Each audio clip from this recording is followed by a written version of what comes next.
Okay, ma. Now, very good morning to all. We are going to discuss about GST amendments. So, whatever the amendments we are going to discuss now are useful for the students who have studied the GST, whether in our MM or in our any other institution,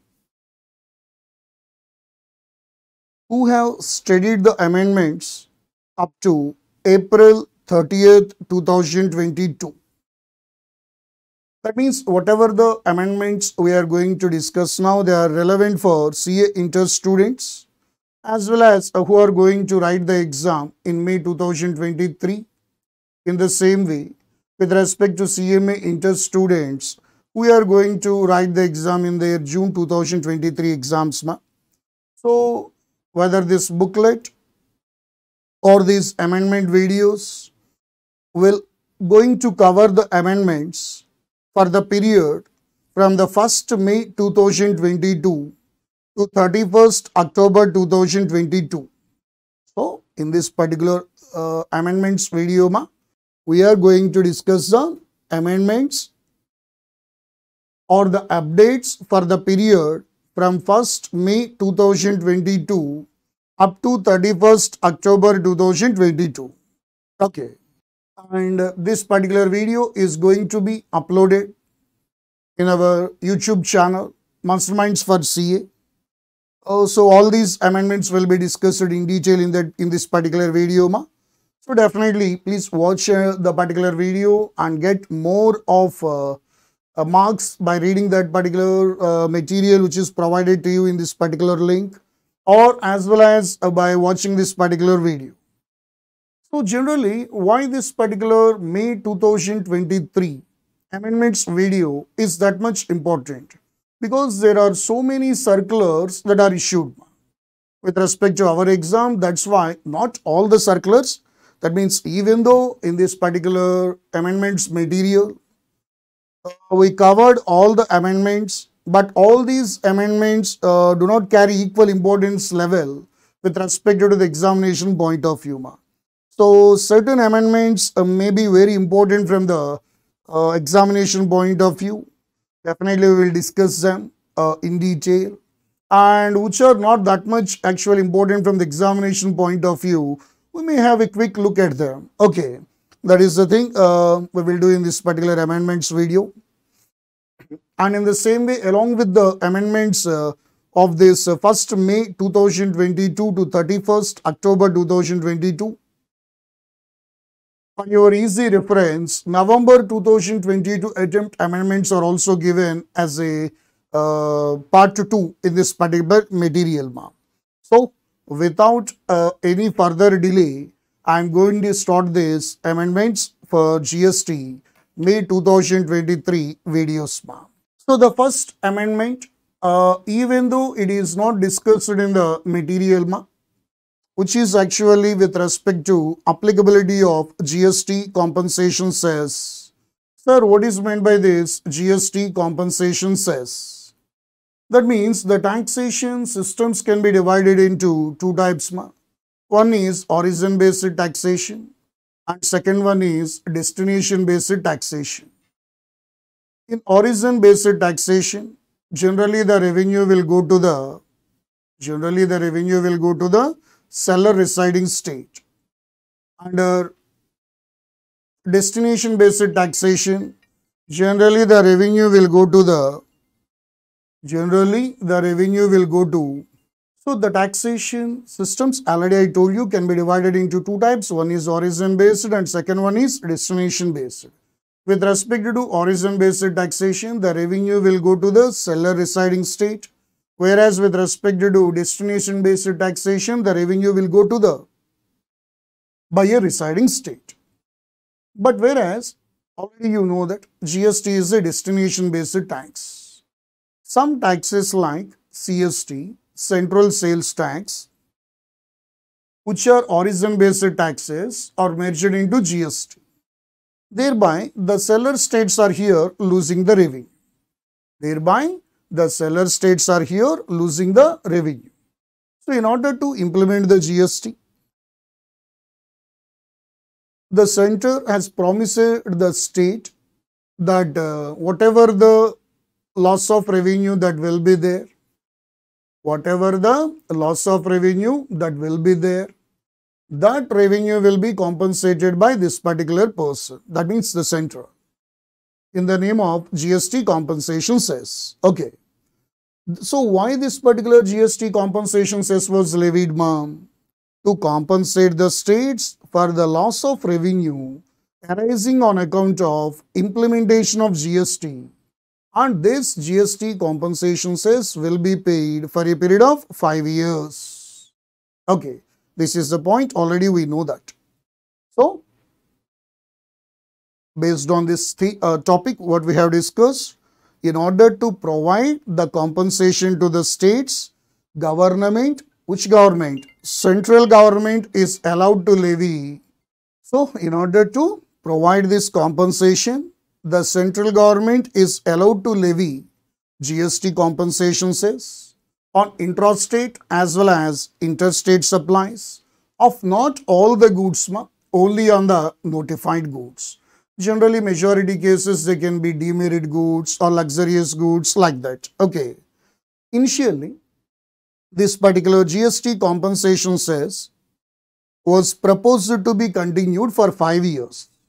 That means from the date of implementation of GST, that is from 1st July 2017 up to 30th June 2022. That means till the expiry of 5 years, initially this particular GST compensation cess will be levied.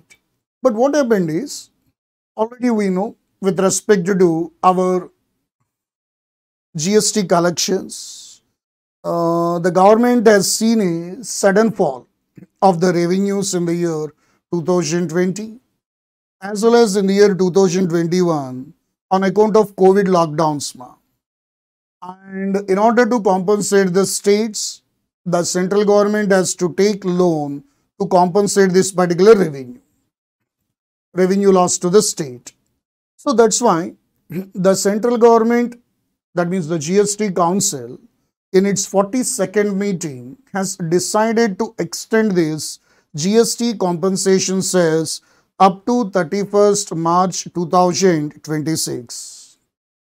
So now, after 30th June 2022, even though this GST compensation cess was there, the central government is under no obligation to compensate the states for any shortfall in their GST collections. That means the entire proceeds of the GST compensation cess shall be used by the central government to repay its earlier loans.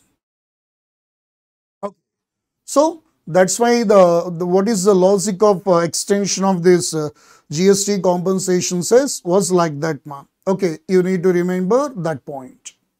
And after that, now we are going to enter into the amendments with respect to the second chapter, supply under GST. So with respect to supply under GST, so initial amendment this is practically not an amendment, but this is a clarification. Why clarification will be issued by the government, ma? If at all any ambiguity or confusion is there, in order to avoid that particular ambiguity, clarifications are issued by the government. Okay. Here, this particular clarification is regarding employer-employee relation. So, this person is a employer and this person is a employee. So, generally, what we know with respect to employer-employee relation, ma? What we know with respect to employer-employee relation? Generally, we know that whatever the services that are provided by the employee to the employer, which are in the course or in relation to his employment, shall not be treated neither as a supply of the goods nor as a supply of service. That is the point we need to remember as per 7 subsection 2. Read with schedule 3. whatever the services that are provided by the employee to the employer in the course of employment is neither the supply of the goods nor the supply of service. Therefore, there shall not be no GST on employee providing services to employer in the course of employment. In the same way, whatever the gifts the employer has given to the employee, if the gift value is not exceeding, that means less than or equal to 50,000 rupees in a financial year, is not a supply and there is no need to pay any GST on it. But whereas, if the gift value is more than 50,000 rupees and if at all it is given without any consideration, which is outside the scope of GST, which is outside the scope of employer-employee relation, then definitely what is the position, ma'am? It is liable to GST. This is the point already we know. So, as per 7, subsection 1, clause C, read with schedule 1, which majorly deals with deemed supplies, whatever the gift value which is less than or equal to 50,000 in a financial year by the employer to the employee shall not be treated neither as the supply of the good nor as the supply of service.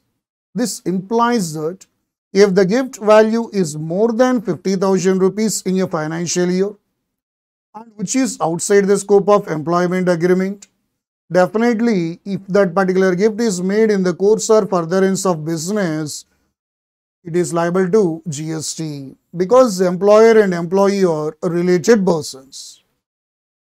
This is the topic, already we know that. Okay. But whereas with respect to what is the clarification that is issued here? That means whatever the perquisites that are provided by the employer to its employee, which is in terms of employment agreement, definitely what is the position, ma? It is not subject to GST. Already we know this point. Clarification here confirms what you know. That is the thing only. So that's why I don't think this particular amendment will have that much impact on the exams. So what is the clarification, ma? Whatever the perquisites that are provided by the employer to the employee in terms of the agreement which is there between employer and employee, in those cases, these perquisites will not be subject to GST because they are taxable under income tax generally.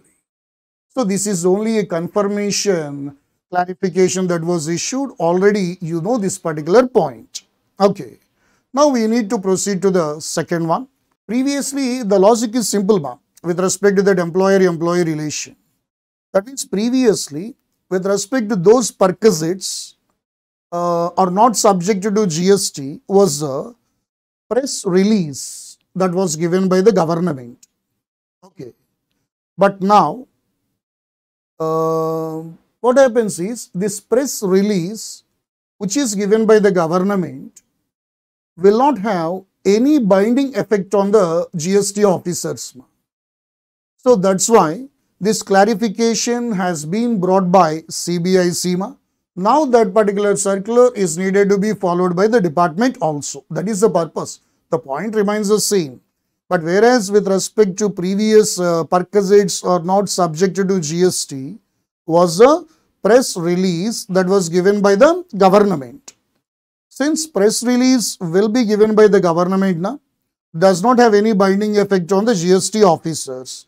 That's why there is a need to give the clarification by the CBIC. Therefore, this particular CBIC will give that. That is the point we need to remember. So, the next point we need to discuss is here is the clarification also. This is also a clarification that is given with respect to section 7, subsection 1A. So what does this section 7 subsection 1a deals with? Section 7 subsection 1a here deals with generally once it was established as a supply as per section 7.1, whether it is a supply of the good or supply of service will be taken care by this 7 subsection 1a. Once it is a supply as per section 7.1, whether it is a supply of the goods or supply of service will be taken care by this 7 subsection 1a. That means 7 subsection 1a itself will not say whether the transaction amounts to supply or not. It is the duty of section 7.1 to decide whether it is a supply or not. If at all it is a supply as per 7.1, then whether it is a supply of the good or a supply of service, simply whether it deals with 7 subsection 1a deals with classification. So 7 subsection 1a read with schedule 2 deals with classification, whether it is a supply of the good or a supply of service. In that 7 subsection 1a there are 6 points or 6 paras. Previously 7 paras were there, but in recent amendment 7th one was removed. There are 6 points there. In that 5th point is there in that 5th para with respect to schedule 2. There is 1 point with respect to tolerance, forbearance or to do something. With respect to that particular point, one clarification was given. Generally, what is that particular entry is? Forbearance, that is refrain from an act, tolerance or to do something. Definitely it amounts to supply of service as per 7 subsection 1a. Based on this particular entry, there were many disputes between the taxpayers and the GST authorities, whereas the department tries to invoke this particular entry and tax many commercial transactions. Therefore, there arises a urgent need for the CBIC to clarify the scope of this particular entry. So that's why to clarify the scope of this particular entry, there was one circular that was issued. So what is this CBIC clarification with respect to this entry number 5 or entry number in para number 5, that particular entry? Those 3 activities. What are those 3 activities? Forbearance, that means to refrain from an act, tolerance or to do some activity. In order to treat the 3 activities to be covered under the 7.1a, 2 conditions are needed to be satisfied. Okay, the conditions are here will be one of the parties of such agreement, one of the parties to such agreement or contract must have the contractual obligation to do so. That means what is the condition? First condition here, there should be a contractual obligation.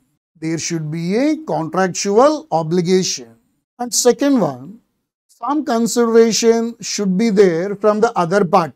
This is the second condition you need to satisfy. So what is the second condition, ma'am? Some consideration must flow in return. If at all these 2 conditions are satisfied, then only the above 3 activities will be covered under the above entry.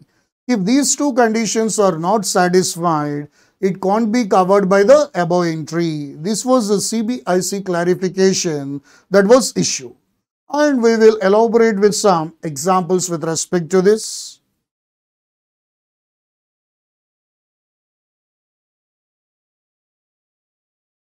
In that, the first one will be non-compete agreements, which deals with forbearance or to refrain from an act. Let's say example, with respect to this non-compete agreement, what generally will happen? There will be one business unit, that means one person agrees not to compete with another business person in a particular product or a service or in a particular area. For this doing particular this, he will get some consideration in the form of some in the form of money or some in-kind consideration, which is going to be received from other party. These type of agreements are generally known as non-compete agreements.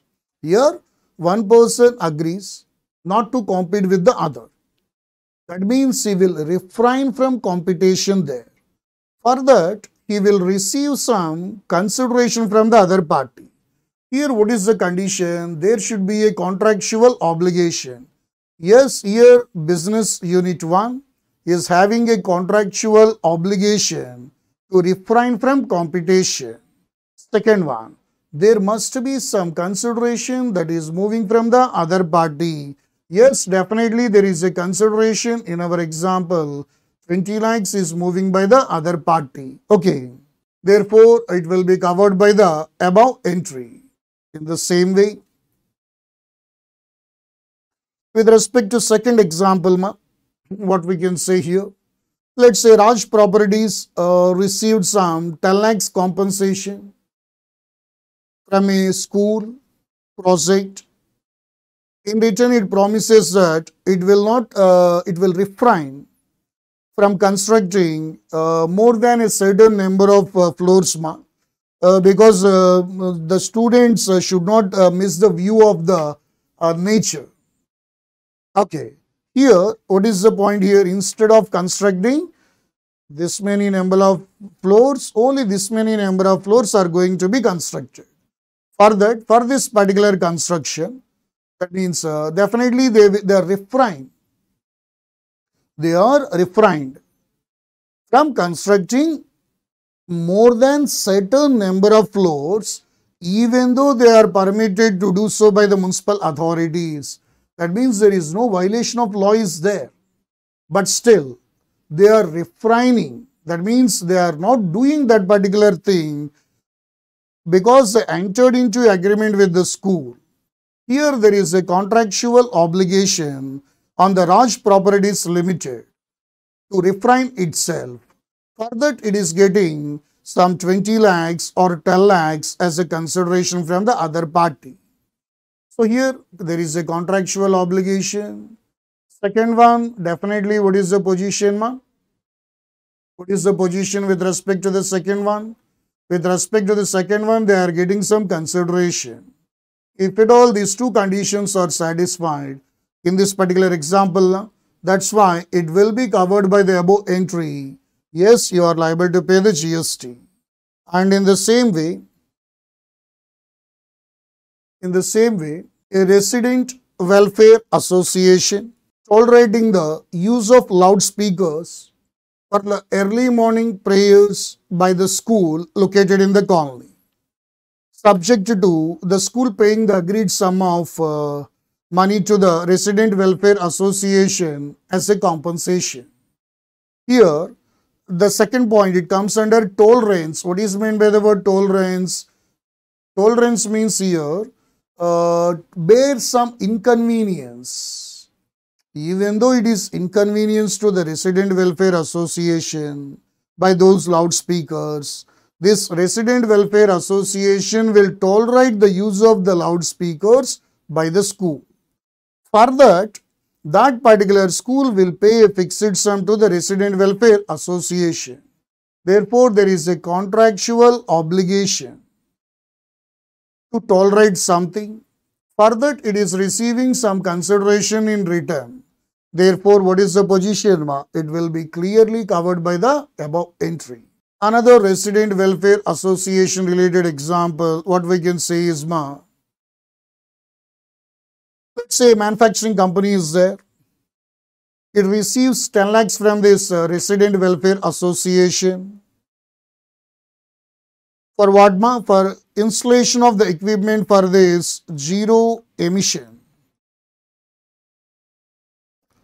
Zero emission. Okay. Generally, if you hear this particular manufacturing company receiving 10 lakhs from the resident welfare association of a neighboring residential complex and in return agrees to install the pollution control equipment, nothing but zero emission equipment. Even though this emission was within the prescribed limits, There is no legal obligation upon the manufacturing company to do so. It is not the statutory requirement, because whatever the emission it releases, it is within the prescribed guidelines that are specified by the government. But still, it will install a zero emission equipment. For that, what is the position, ma? For that, what is the position, ma?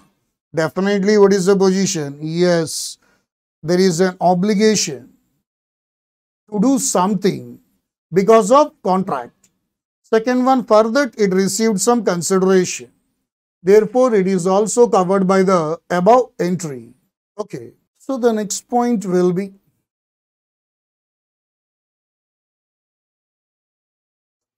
some clarifications with regard to the common commercial transactions, just like the point what we have discussed.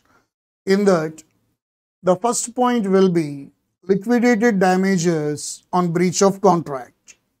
Liquidated damages on the breach of contract. So, generally, in case of breach of contract by one party to the contract, generally compensation or liquidated damages are to be paid as per the terms and conditions of agreement. But the question arises here, whatever the liquidated damages or compensation the contractual party is paying to the aggrieved party, that amount can be treated as consideration or not is the question, ma'am. Answer is no. It can't be said to be a consideration for tolerating the breach or non-performance of contract, because the contracting party will not expect the contract to be violated. They in fact want the contract to be performed. If at all I just want to purchase some raw material from the other party, for that I will enter into a contract. At the time of entering into the contract, I will have the intention that those raw materials will be delivered to me in time. And by using those raw materials, definitely I am able to procure some goods. That means produce some finished goods. That was my agenda. It was never my agenda that by putting some clause in that particular contract, that means if at all you are unable to fulfill your contractual terms and conditions, you need to pay this much of amount as penalty. Generally, that penalty clause will be there in order to make him forcefully deliver those items. Okay. Generally, we don't have the intention to get that money. For getting that particular penalty, we will not enter into the contract. Na? Therefore, this liquidated damages or the penalty are not the desired outcome of the contract. Okay. These amounts that are generally paid to compensate the loss or the damage that is suffered by the aggrieved party due to breach of contract. That's it. It is not the agenda, it is not the intention of the contract there. Therefore, they do not constitute the consideration for the supply and hence they are not taxable. So, they can't be said to be the consideration received for tolerating the breach or non-performance of the contract. Therefore, for that there is no contract, that means either express or implied, there is no such contract. For express or implied, there is no such contract. That is the point we should remember. Okay. And you can link this particular point to one point that is there in exemptions chapter also. With respect to that exemptions chapter, you may recall the specific exemption in relation to non-performance of any contract that is entered with the government, for which the consideration is the liquidated damages, is exempt. There is no need to pay any GST. This was the exemption notification point. So, whatever the liquidated damages, generally we will pay to the government those liquidated damages are exempted. This is exemption notification point. But after this particular clarification, this exemption has no more relevant because it won't even qualify as a supply. It won't even qualify as a supply. That is the point we need to remember. Okay. They do not constitute consideration for the supply and hence it is not taxable. Next point will be in this case. This is with respect to check dishonor. This point is in relation to check dishonor.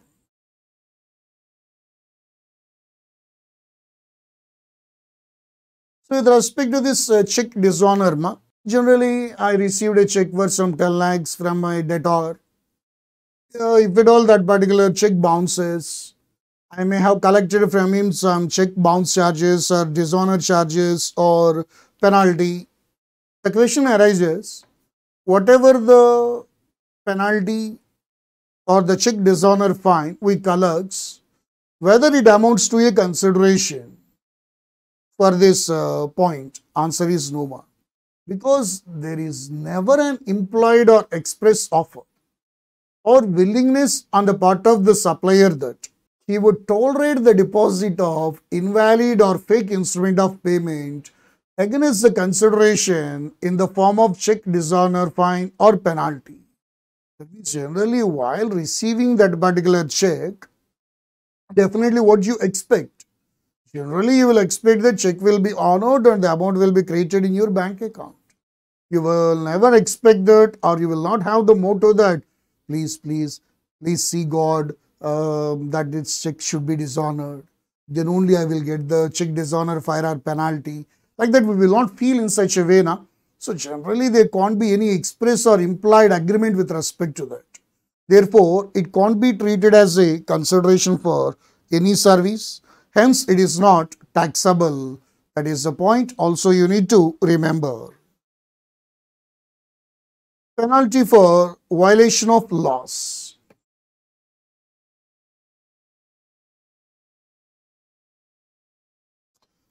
Technically, they are known as contractual penalties. So, with respect to contractual penalties, okay, some cases they can be taxable. But whereas with respect to statutory penalties, like the fines that are paid for traffic violations or for the violation of pollution norms or the penalties you paid under income tax or under GST is not a consideration you receive, is not a consideration for any supply received. Therefore, it is not taxable at all. Technically, there is no agreement between the government and the violator specifying that the violation would be allowed or permitted against the payment of fine or penalty. Government will never do that and government will not enter into these activities. Because government will not say, okay, please violate this particular rule and please pay this penalty. That means if at all you pay this particular penalty, you can violate the rule. There is no such agreement between the government and the violator now.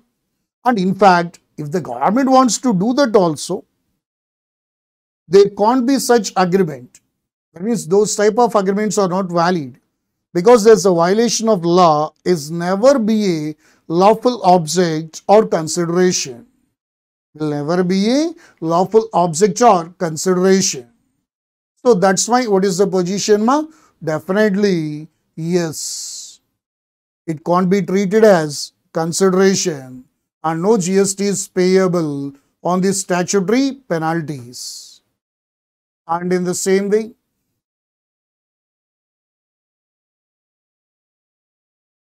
next point will be notice pay recovery. So what is meant by this notice pay recovery, ma?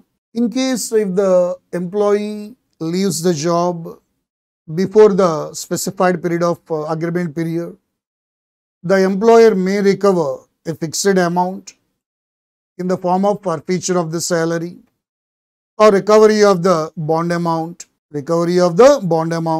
This amount cannot be said to be the consideration for tolerating the act of such premature quitting of employment, but as a penalties for non-serious employees. That is the motto. It means generally the employer will not want to get the income by way of this notice pay recovery. We just want employees to run his business, not to get income from the employee's termination or employees leaving the organization. So this notice pay recovery will never be a income for the employer. This is one prospect. And another one, in order to treat this particular activity should be covered by the entry, there must be some consideration to the employee there.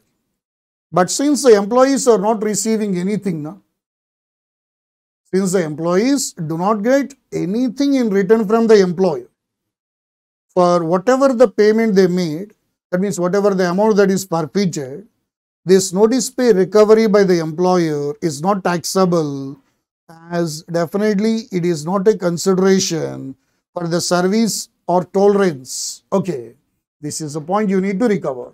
So what is the amount that is recovered? What is the amount that is recovered? By way of this notice pay recovery will not be treated as a valid consideration. And in the same way, if the employer terminates the employee, reverse. That means if reverse is the case, that is the employer terminates the employee before a minimum agreement time and pays a specified amount to the employee, then is it taxable under GST? No. It definitely will be covered by in the course of employment, and it would not be amounts to supply as per section 7 subsection 2 read with schedule 3. That means the reverse position, whether the amount is recovered from the employee or if the amount is paid to the employee, in both cases, what is the position? It can't be treated as. Next point will be general late fee, penalties, interest, that means delayed payment charges. Generally, if the payment for any service is received late by the supplier, the late payment fine or interest or delayed payment charges may be levied by the supplier, which shall be always treated as a supporting activity, and it will be treated as a natural bundle. That means whatever the late fee or delayed payment charges you pay, they will be in conjunction with the principal supply of either supply of the goods or supply of service as the case may be. Therefore, whatever the late fee, interest, delayed payment charges will be treated as part and parcel of the main supply, that is the principal supply, whether it is a supply of the good or a supply of service. Along with that, it is taxable. It can't be treated as a tolerance or a forbearance like point mark. It is not an independent activity. It will be treated as part and parcel of the composite supply. And what is the rate that is applicable to principal supply? Here it will be applicable. So accordingly, the late fee or the interest shall be assessed at the same rate as the principal supply. Therefore, it can't be treated as a tolerance. Okay. And the example I can tell you with respect to that. Take the example of railway ticket. If a railway ticket of some 2000 rupees was booked for AC class, and on its cancellation, a fee of 1000 rupees was deducted from the amount already paid. In that case, this cancellation can be treated as tolerance. Answer is no, okay. Because this cancellation will be the part and parcel of the original contract. Therefore, it is a natural bundle. Therefore, what is the rate that is applicable on the transportation of the passenger in AC class? Let's say 5%. 5% is the tax rate on the transportation of passenger in the AC class. In that case, That 1000 rupees will not be treated as a tolerance amount, ma. It will be treated as part and parcel of the original transportation of passenger service, and GST will be levied at the rate of 5%, which is actually the rate of transportation of passenger in AC class. But in the above example, I just want to make a small change here. If at all the cancellation charges were in relation to non-AC, in that case, what is your answer? If at all it is non-AC,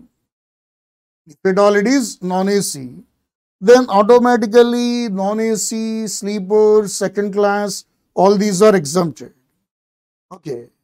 If at all the service of transportation of passengers by non-AC class was exempt, then on this 1000 rupees cancellation charges also GST is exempt. Why, ma? Because what is the point there? You should remember, definitely what is the rate that is applicable to principal supply will be applicable here also. Here principal supply is exempted, that is non-AC journey. Therefore, whatever the cancellation charges in our example 1000 rupees, on those services, on those cancellation charges also, we are not liable to pay any GST. It is exempt. Next point is with respect to electricity. So with respect to electricity, generally the boards will collect a fixed sum of the amount along with that variable unit cost. That means irrespective of your electricity usage, definitely you need to pay a fixed sum of money. That fixed sum of money, what is the position, ma? That fixed sum of money is treated as tolerance or something like that is the question here. Answer is no. So both the components of the price, that is electricity bill, that is the minimum fixed charge or the capacity charges, and the variable one, which is actually needed to be paid as per the usage. Both are charged for the sale of electricity. Here electricity is already exempt, ma. When electricity, the principal supply is itself exempt. So whereas electricity is exempted, therefore on these charges also you are not liable to pay any GST. That is the point you need to remember. And what is example I told you is also applicable with respect to this cancellation charges also, ma. So with respect to cancellation charges, the example already we discussed. That means in case of cancellation of services like hotels, movie tickets, flight tickets, whatever the cancellation fee that is charged, that is forfeited as a part or a whole of a consideration, or whatever the security deposit that was there, okay, shall not be treated as a separate supply of tolerance. I already told you that. This service allowing the cancellation against the payment of cancellation charges is a natural bundle of this particular transport or the hotel or the movies. Therefore, when it is a natural bundle, it will be treated as, composite supply. And what is the rate that is applicable to principal supply? Applicable in this case also. Already I told you one example with respect to this cancellation charges also. Railway ticket example just now we discussed. Na? This can be more relevant to this point also.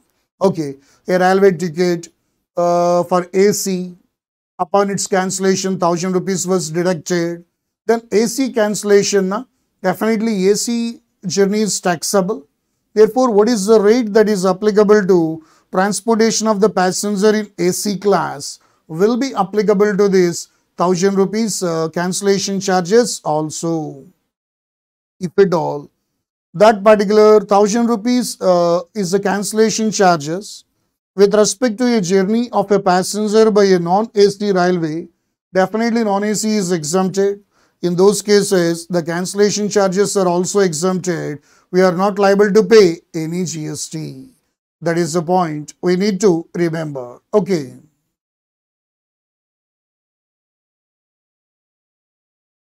And this is the summary of the circular what we have discussed. So, as per Schedule 2,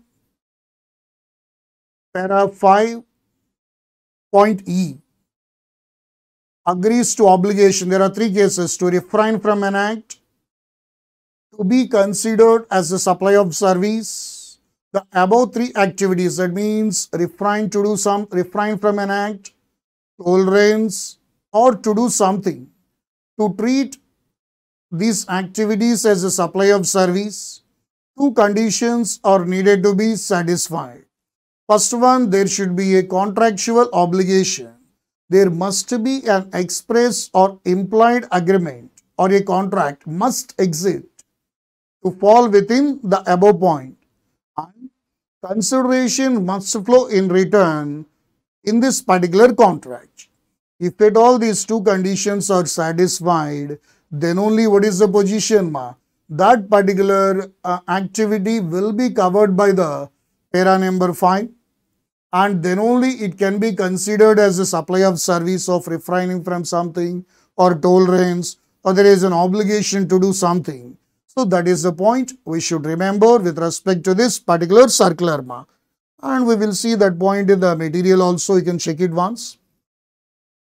See, this point already we discussed with respect to employer and employee.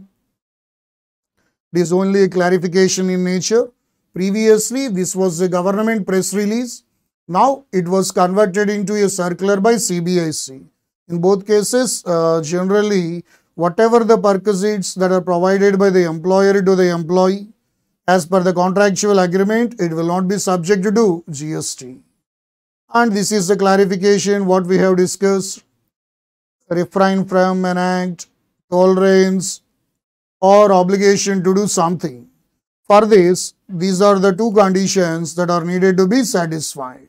First one, there should be agreement. Second one, there should be a consideration moving from one party to other. Then only it will be a supply of service. After that, we discussed about liquidated damages, check dishonor charges, statutory penalties, that means forfeiture of the salary, late fees, okay, power charges, cancellation charges, okay, all these things. So these are the things. This is the circular what we have discussed. Okay, there ends chapter number 2. The next chapter, that is levy and collection of GST. So with respect to levy and collection of GST, with respect to this particular chapter, we are going to discuss about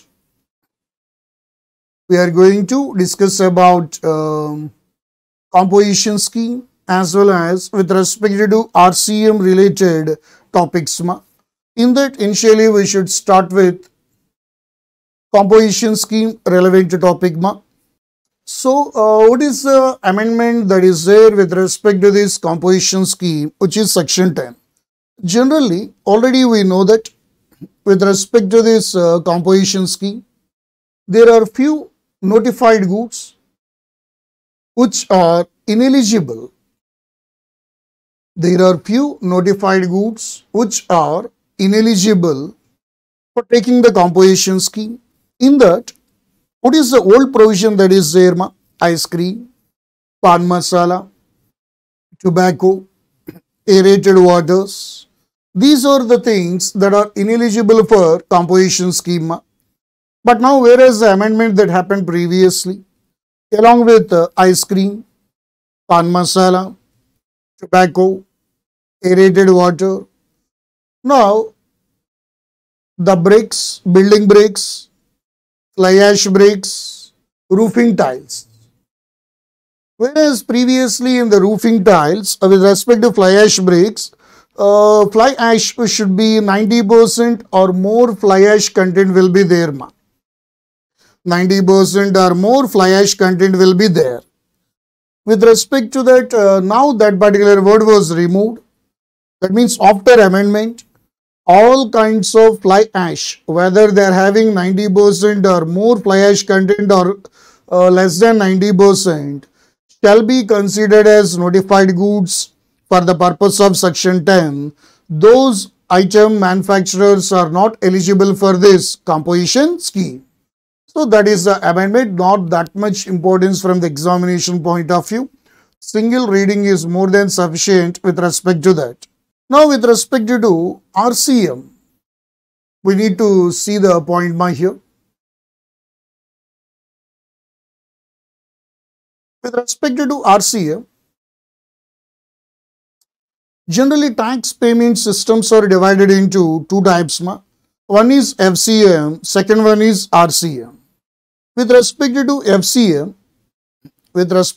FCM, recipient will pay to the supplier.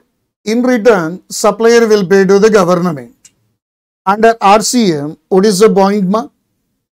Under RCM, recipient will pay directly to the government. That is the difference between FCM and RCM. So with respect to the GTA, what is the old provision that is there with respect to GTA? What is the old provision that is there with respect to GTA? The old provision with respect to GTA is, previously there is a, generally I just want to merge it here with respect to that, because even though it is there in the material as a separate topic in exemptions. So whatever the amendments that are there to GTA, all those amendments I will discuss at this particular point only.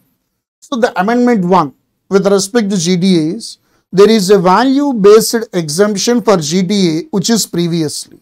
So what is the value based exemption that is there previously? What is the value based exemption that is there previously? The value based exemption that is there previously is, with respect to GTA, there is only one truck. In that one truck, there is only one consignment. In that particular one truck, there is only one consignment. And the transport or freight charges are less than or equal to 1500, it is exempted. In the same way, with respect to a single consignee,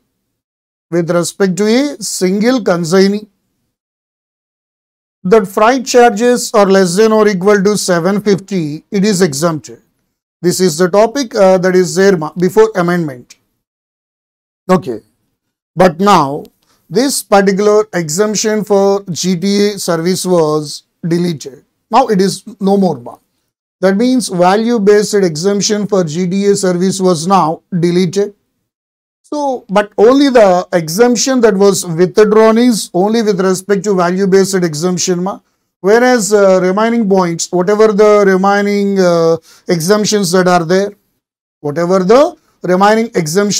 there, with respect to that, definitely they will continue until they are amended. This is the first one.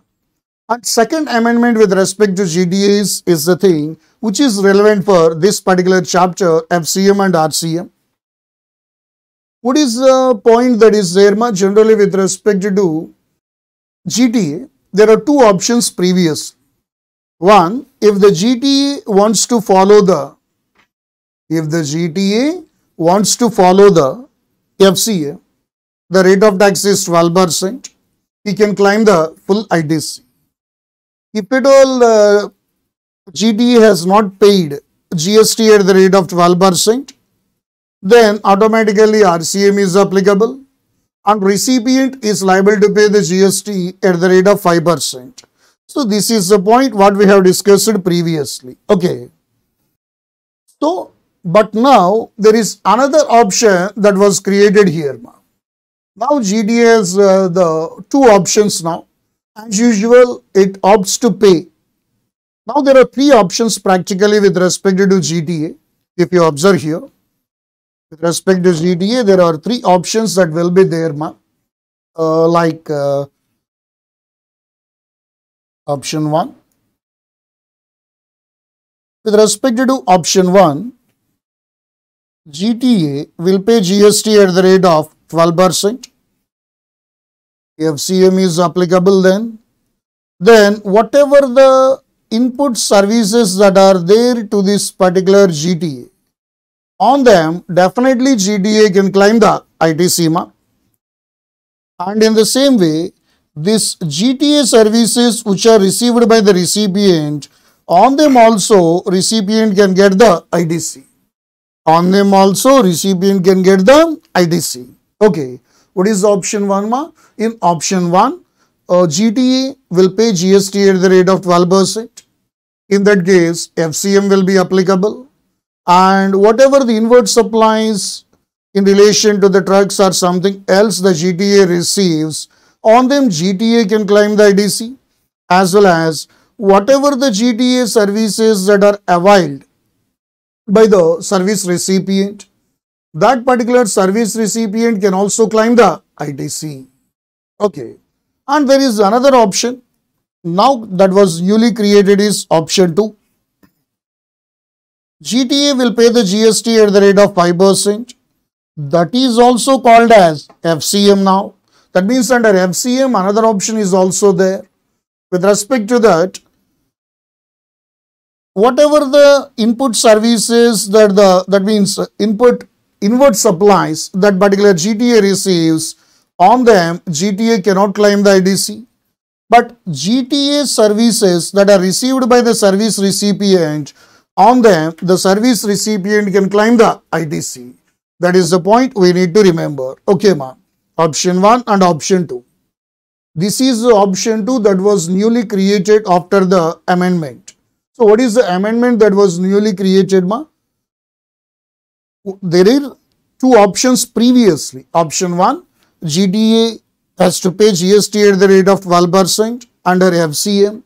Whatever the inward supplies received by the GTA, on them no IDC is allowed. But these GTA services are availed by any service recipient. That service recipient definitely can claim the IDC. That means both the GTA as well as the recipient can claim the IDC on their inward supplies. But whereas with respect to option 2, now the new one that was created, GTA is liable to pay GST at the rate of 5%.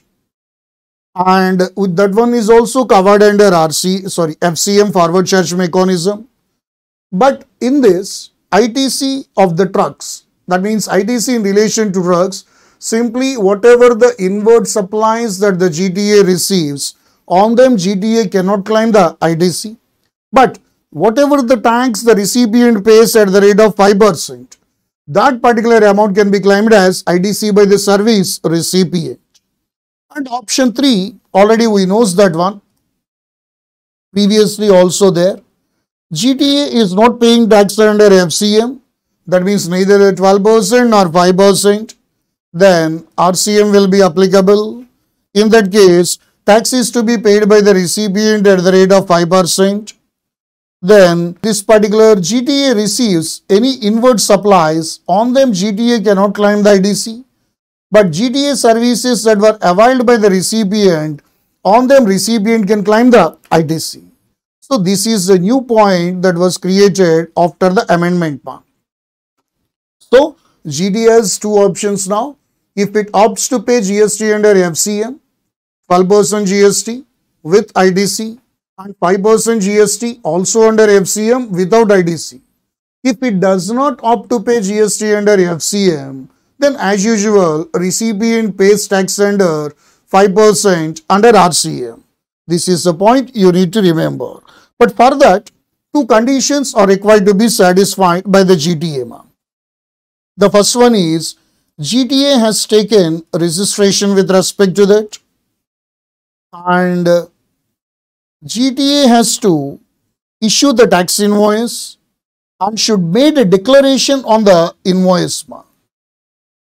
If these two conditions are satisfied, then FCM can be followed. So, for option 1 and option 2, what we have discussed, so two conditions are required to be satisfied. First one, GTA has taken the registration under GST.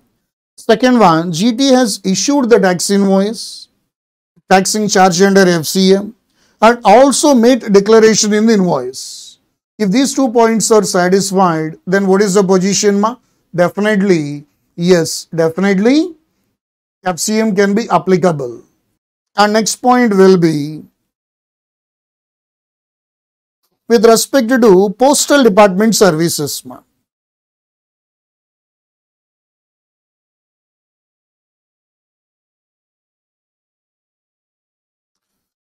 Previously, generally this topic is in relation to exemptions, but I covered here only. Previously, what is the old provision, ma? Generally, four activities that are done by the postal department are taxable if at all they are provided to any person other than government. If at all they are provided to any person other than government, then those four activities shall be taxable, that too under FCA. What are those four activities, ma? If at all you are able to recollect that: speed post, express parcel post, life insurance, agency services like distribution of mutual funds, passport applications, collection of the bills or fee payments, etc. These four services are taxable. Any services other than those four, if at all they are provided by the postal department, were exempt from tax, irrespective of recipient. But now that particular point was now changed. Now, specifically, four services are excluded. Specifically, four services are now excluded, except that rest of the things are taxable.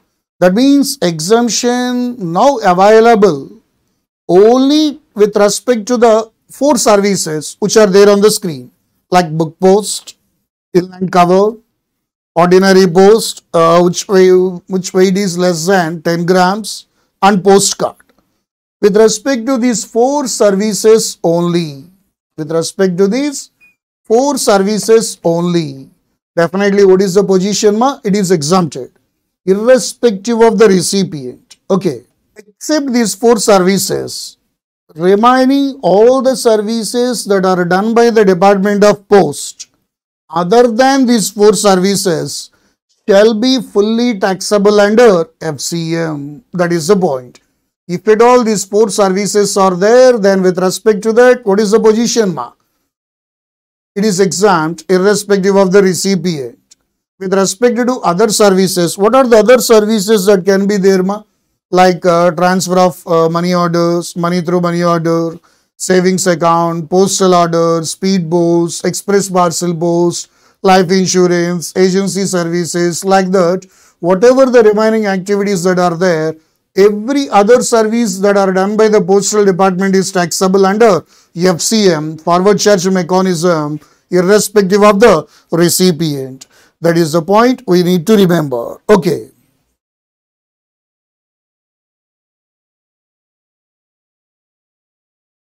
Next point is, ma, with respect to another point we need to remember is here.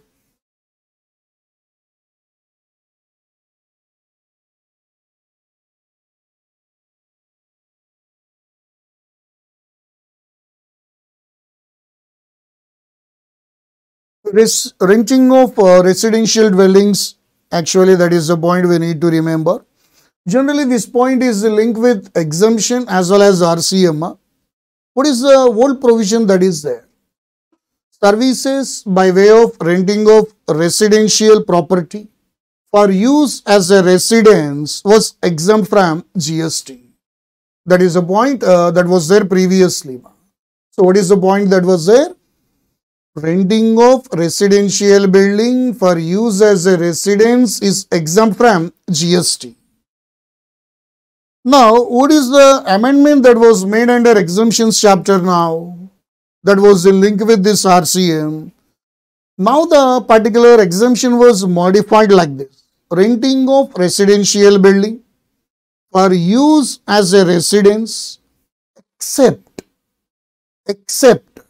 where the residential building is rented to a registered person, is exempt from GST. Now, what the exemption is saying, ma?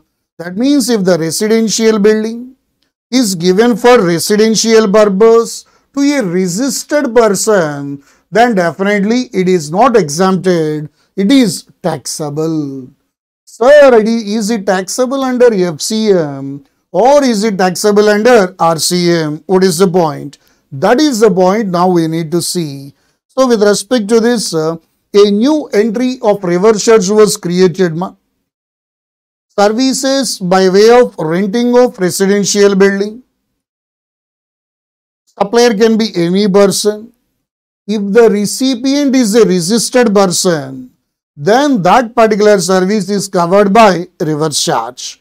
That is the point we need to remember. What is the point we need to remember here? See the point there. Renting of residential building, which is used for residential purpose. Which is used for residential purpose. If the recipient is a registered person, then it is taxable under a reverse charge mechanism. If the recipient is an unregistered person, then it is exempted.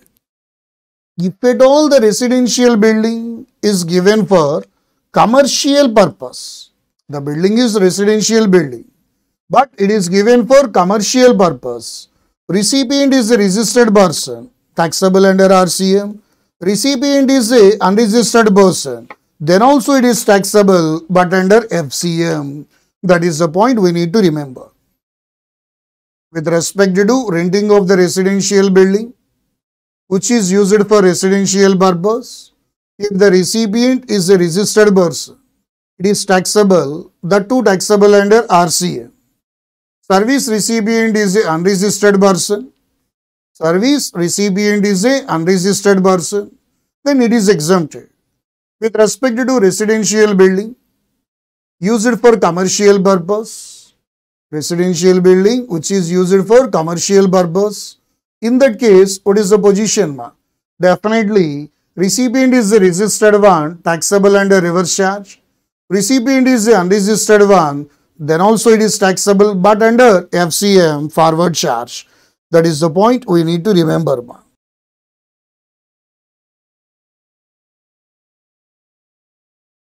So generally these 2 points deals with exemptions only, but we will see those topics in the material now. Just wait a minute.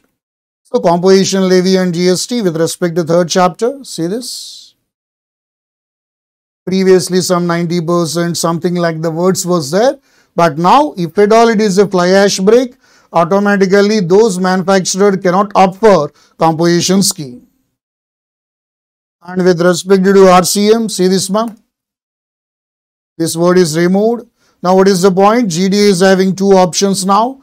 What are the 2 options that GDA is now having, FCM at the rate of 12% with IDC, FCM at the rate of 5% without IDC. If the GDA don't want to pay that, then only RCM is applicable at the rate of 5%. Next one is postal department. Already we discussed this word now removed. Why, in order to be in conformity with the exemption notification that was changed, these words are removed. Okay. And with respect to renting of residential dwelling to a registered person, supplier can be any person, and who can be the recipient also, registered person. What is the service? Renting of residential building to a registered person. Supplier, any person. Recipient is a registered person. In that case, what is the point, Definitely, RCM is applicable. That registered person is liable to pay the GST. And now we need to see the exemptions. So, with respect to these exemptions, what we have discussed,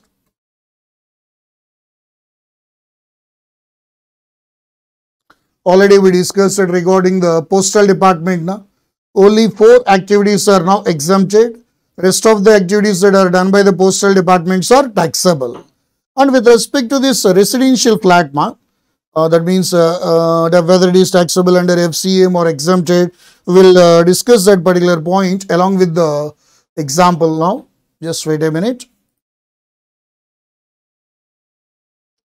Let's take the example. Service provider is there. Service recipient is there. Let's take the example. Service provider X is a registered person and service recipient Y is a unregistered person. And that particular service is, let us assume that it is nature of renting we need to see here. That means with respect to that building which is given for residential purpose. Supplier Mr. X is a registered one and recipient is a unregistered one. And the nature of renting is renting a flat for residence of Mr. A. In that case, is it exempted or taxable, ma? Definitely, it is exempt. And let us assume that Mr. X is a registered person and Mr. Y is also a registered one. And this particular building was given to the employees of Mr. X, ma. That means here the particular flat was taken on rent by Mr. B for providing for residential purpose only, but for providing employees as a perquisite.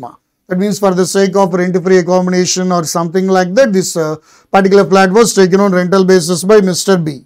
Here is it exempted or taxable? That is the point we need to see. Here, first you will take this as an unregistered one.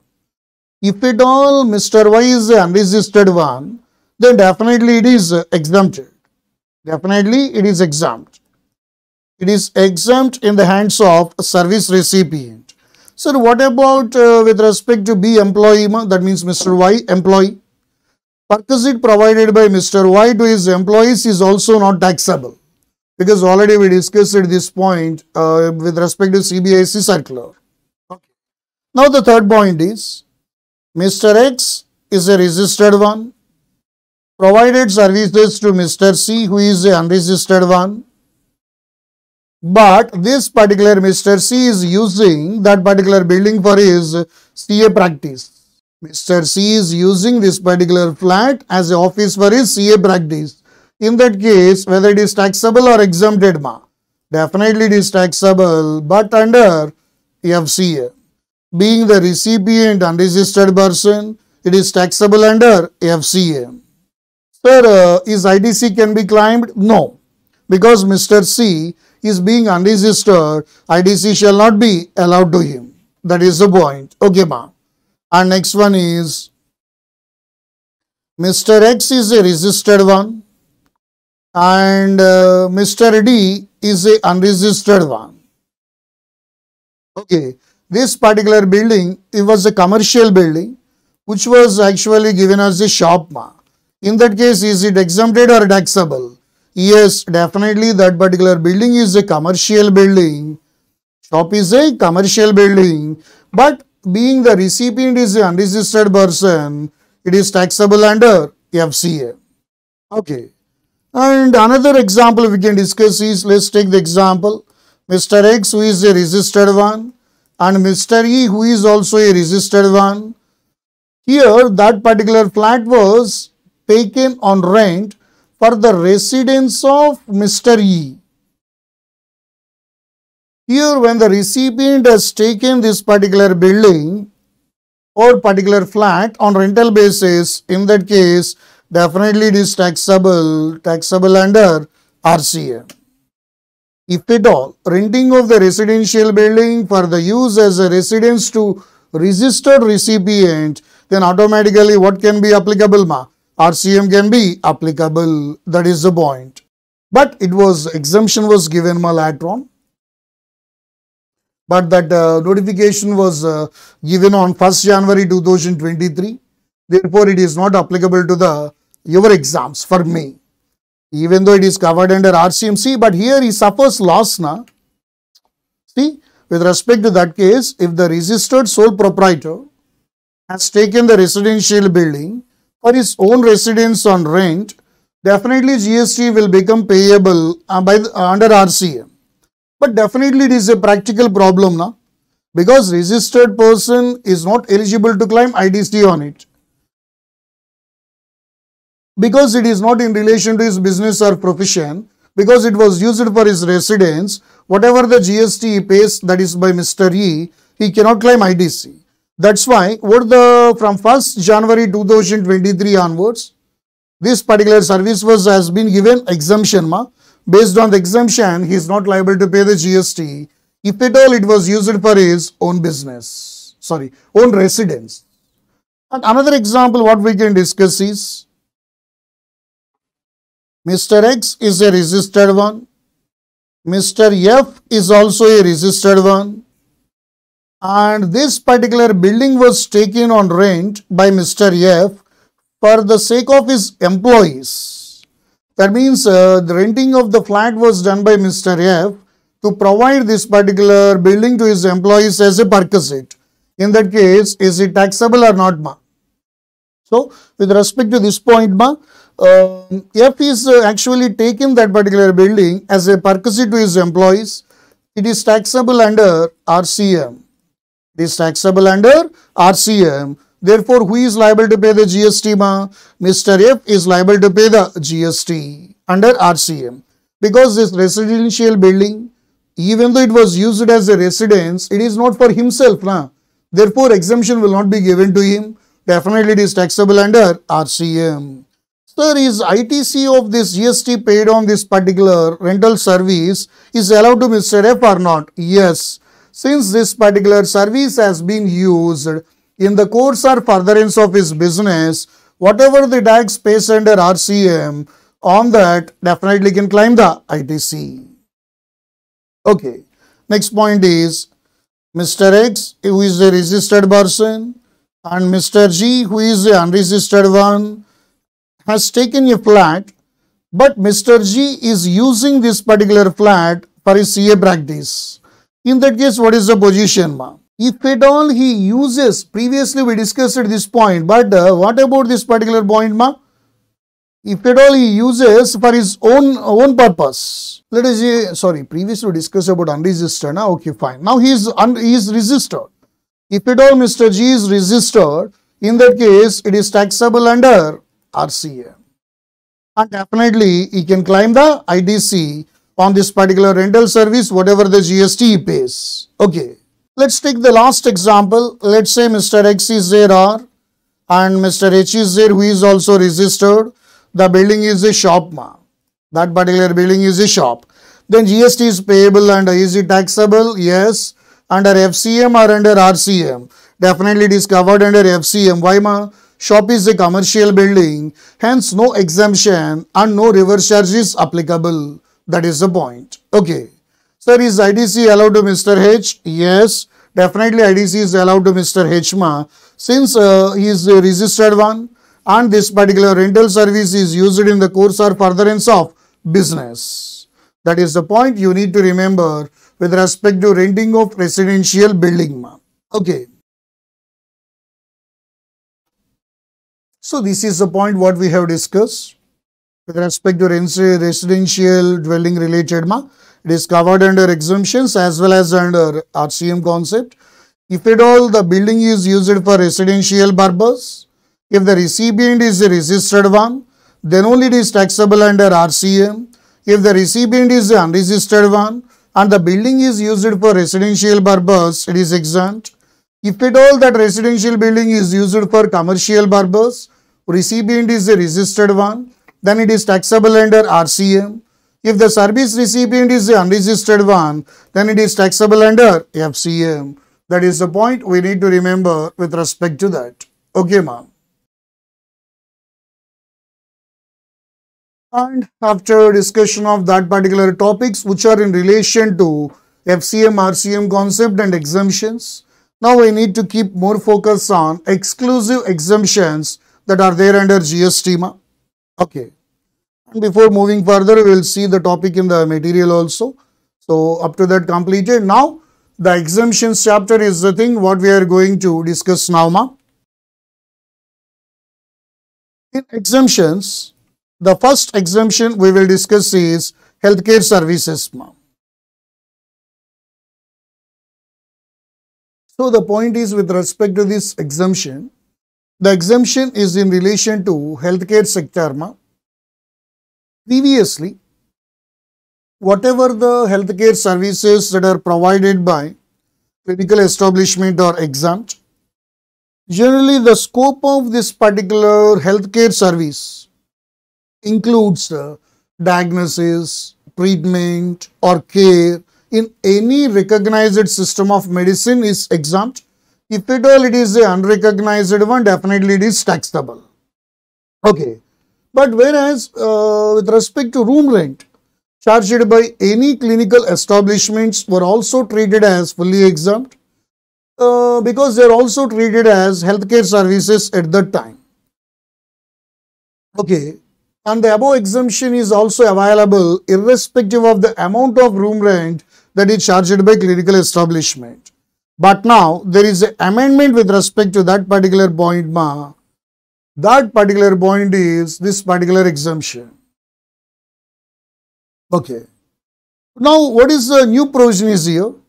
In respect of room rent, except for ICU, that is intensive care unit, or CCU, that is critical care unit, or intensive cardiac care unit, or neonatal intensive care unit, that is NICU. There would be full exemption, ma. That means irrespective of the amount, if the patient was there in any of these wards, it is fully exempted irrespective of the value of the room rent. But in case of any other category of rooms other than these, exemption is available only when the rent is less than or equal to 5,000 rupees per day. What are the units that are exempted there, ma? Like ICU, intensive care unit, or critical care unit, intensive cardiac care unit, neonatal intensive care unit. With respect to them, full exemption can be claimed irrespective of the amount of the rent. But whereas with respect to other category of the rooms other than these, in those cases definitely what is the position, ma? Exemption is available with respect to the room rent which is less than or equal to 5,000 rupees per day. If the rent per such room is more than 5,000 rupees, in that case, definitely full amount will be taxable. Let's say if the room rent is 8,000 rupees, in that case, not the excess of 3,000, ma, total 8,000 will be taxable. Total 8,000 will be taxable. That is the point we need to remember. Okay, ma.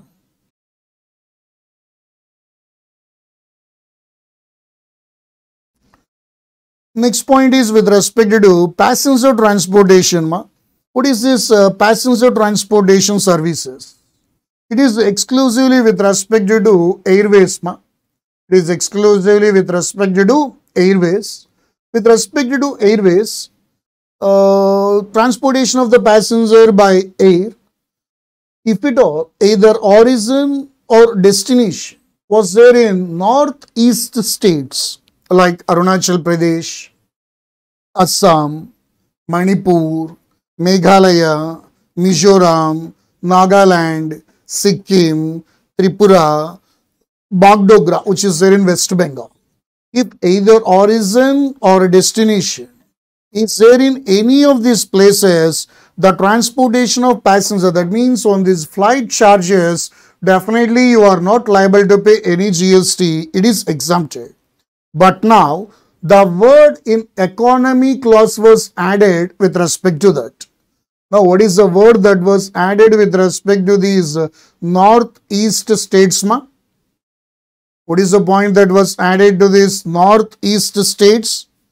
With respect to economy class is the word that is used, that was actually added to that. That means what is the impact of the amendment now?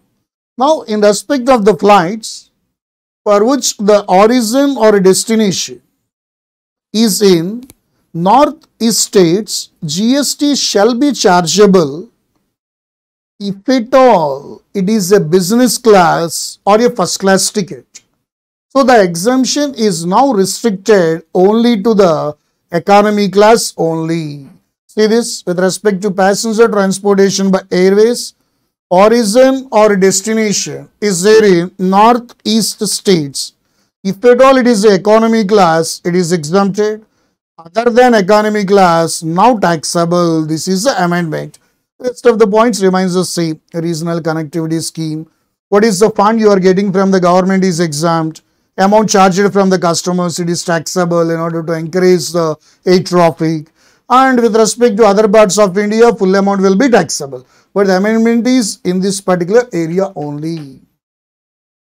So now, whether the origin is destination is there in any of these northeast states, if at all it is the economy class, then only it is exempted. If at all it is a business class or a first class ticket, then definitely GST is payable. That is the point you need to remember with respect to this exemption, ma. Okay.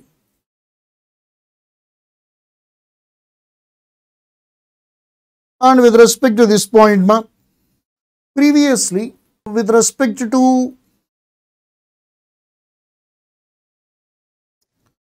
previously there was an exemption notification with respect to transportation of the goods.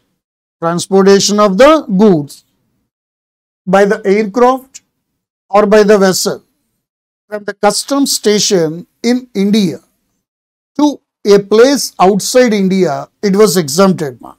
The exemption was there up to September 30th, 2022, ma, previously. So, what is the exemption that was there previously? When the goods are transported by aircraft or vessel from the customs station in India to outside India, technically it is export of the goods with respect to the transportation.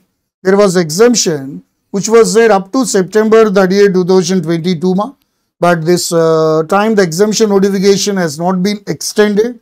Therefore, with effect from 1st October 2022, if the place of supply is there in India, then automatically it is taxable. Okay.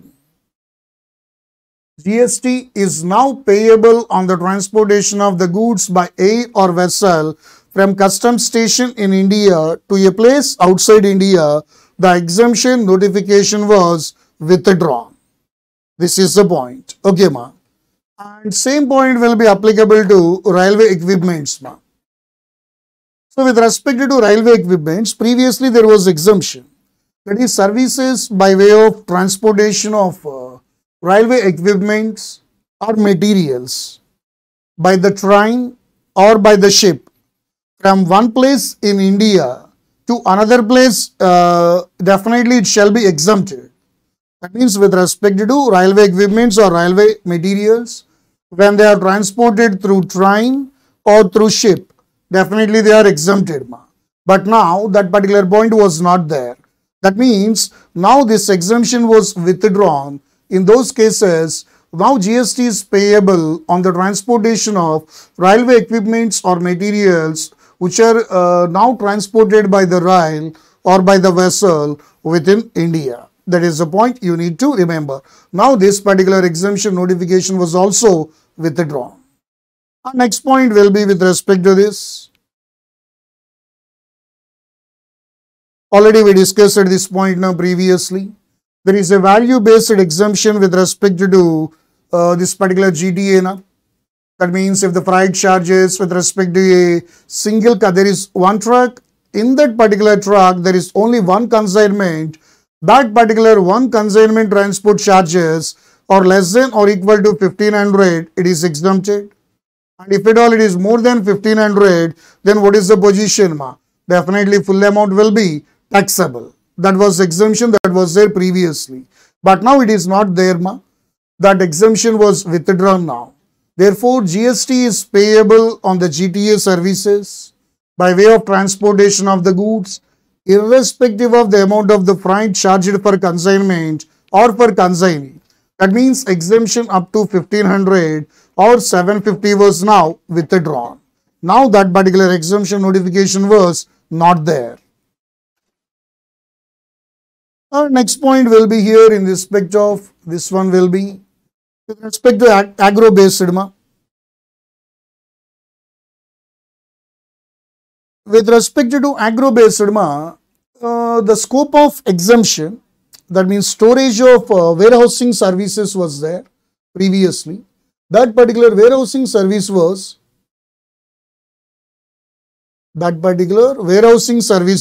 what is the position, ma, now? The scope of that particular exemption was now narrowed. Hence, now the exemption is limited to warehousing of few items only.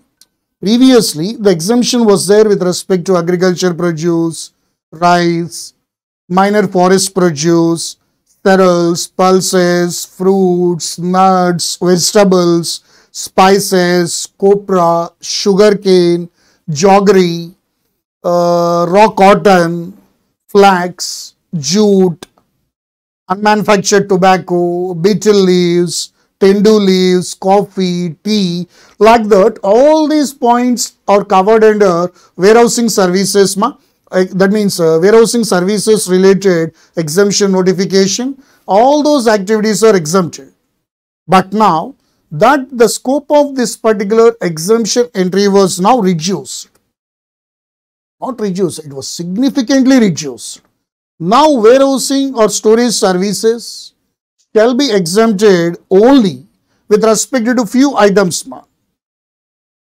Now warehousing or storage services are exempted only if they are relating to agriculture produce, rice, minor forest produce, cereals, pulses, fruits and vegetables. Okay. And except that, rest of the things are taxable. Now, what are the items that were removed? That is important. What are the items that are removed based on that? I already told you now. Agriculture produce still exempted, rice exempted, minor forest produce exempted, cereals, pulses, fruits and vegetables. Whereas spices, copra, sugarcane, jaggery, cotton, flax, jute, unmanufactured tobacco, betel leaves, tendu leaves, coffee, tea. All these items are now removed from the exemption notification. That means with respect to these activities, definitely it is exempted or taxable now. Definitely it is taxable. Exemption notification is applicable only with respect to these items which are there on the screen. Okay. And in the same way, with respect to agriculture produce, fumigation of agriculture produce was previously exempted. But now, that particular exemption entry was also now withdrawn. Services by way of fumigation in a warehouse of agriculture produce is now omitted. Definitely those services are taxable. That is the point we need to remember. Okay. And in the same way, few activities in relation to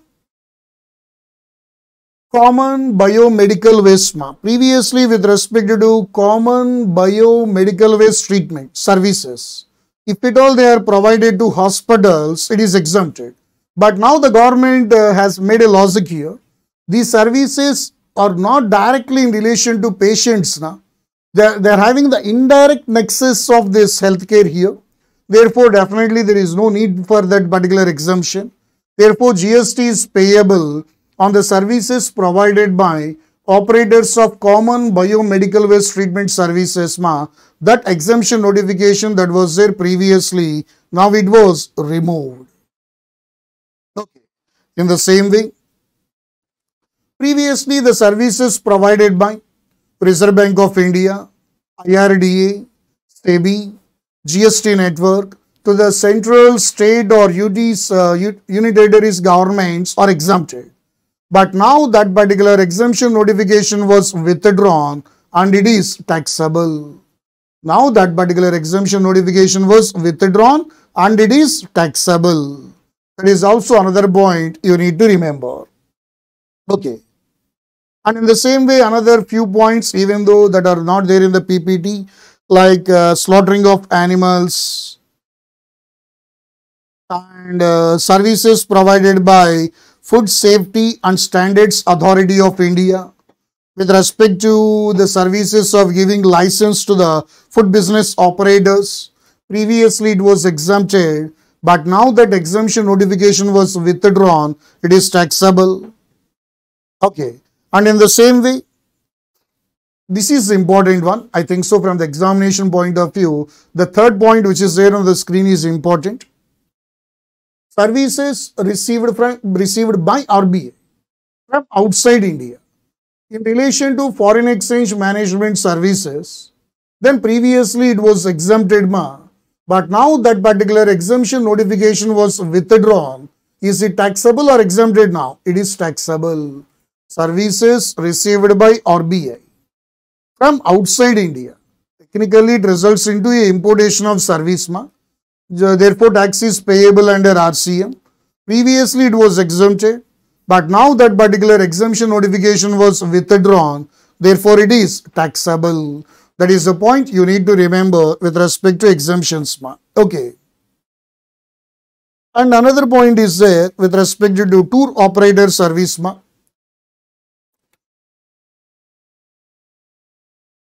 With respect to tour operator service, which is performed with respect to tour operator service, if at all, previously the point is like this, it was actually, what actually the point is there previously, when the services are provided by the tour operator will be exempted. If at all, this particular tour operator is providing service to a foreign tourist in relation to a tour which is conducted 100% outside India, that was exempted. This was a previous notification we are having with us. Services provided by the tour operator is exempt if at all two conditions are satisfied. What are the two conditions that are required to be satisfied? First one, those services should be provided to a foreign tourist, and second one, they should be provided in a tour outside India. 100% outside India. Then only it is exempted. If at all it was done 100% in India, no exemption was there, fully taxable. But the point remains silent with respect if at all it is partly provided in India and partly provided outside India.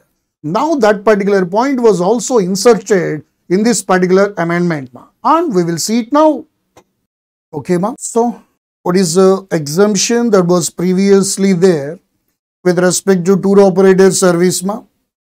So, in order to get the exemption, there are two conditions that are required to be satisfied.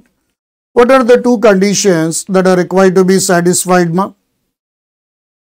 First one, the service should be provided to a foreign tourist. And second one, the service is performed 100% outside India.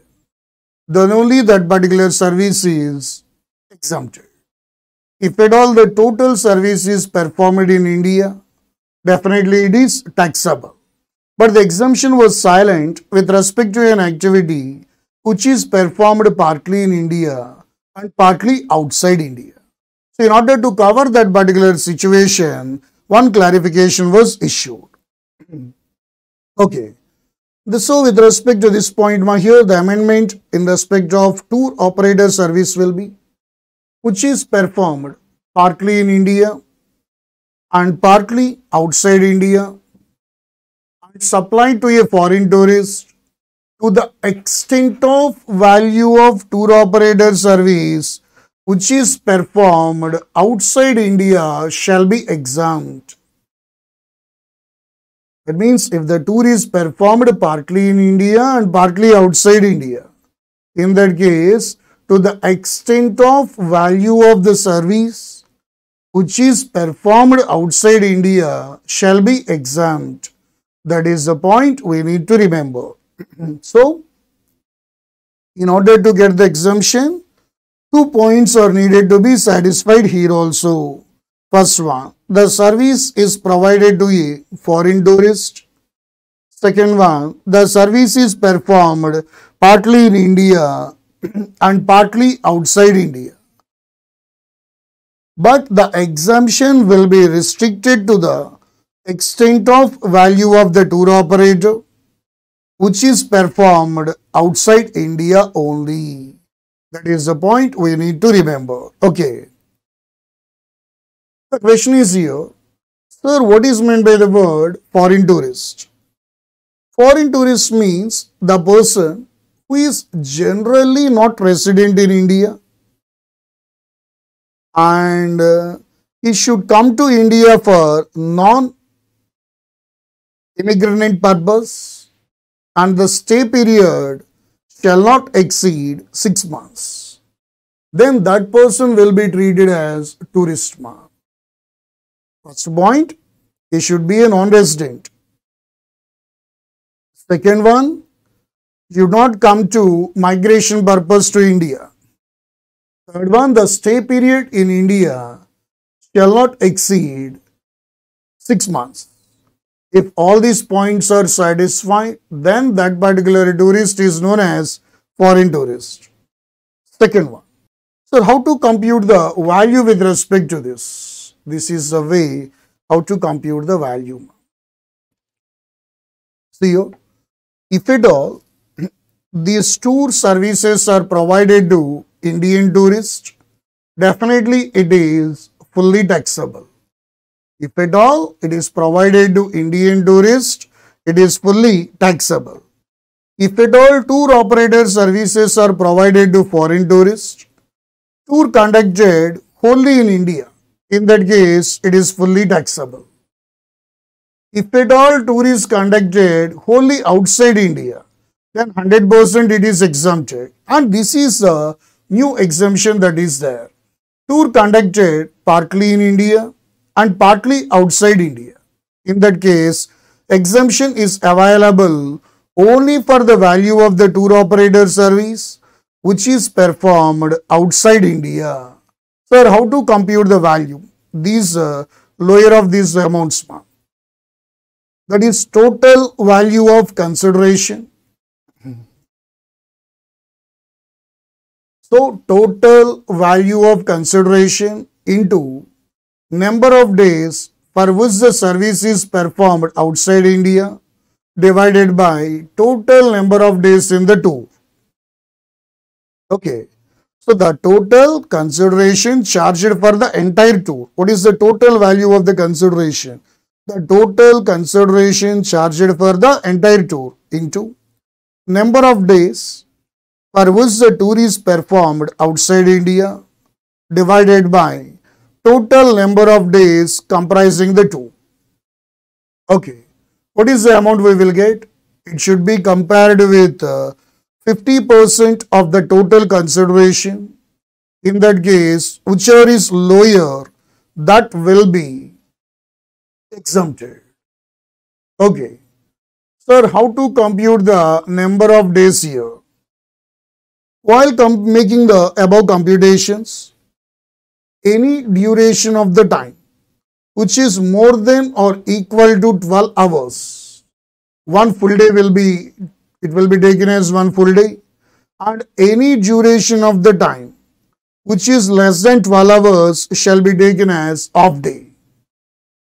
Based on that, you need to take the number of days. You need to take the number of days. Okay. In that case, how to compute the value, we will see one example with respect to this. Let's take the example. A tour of 5 days.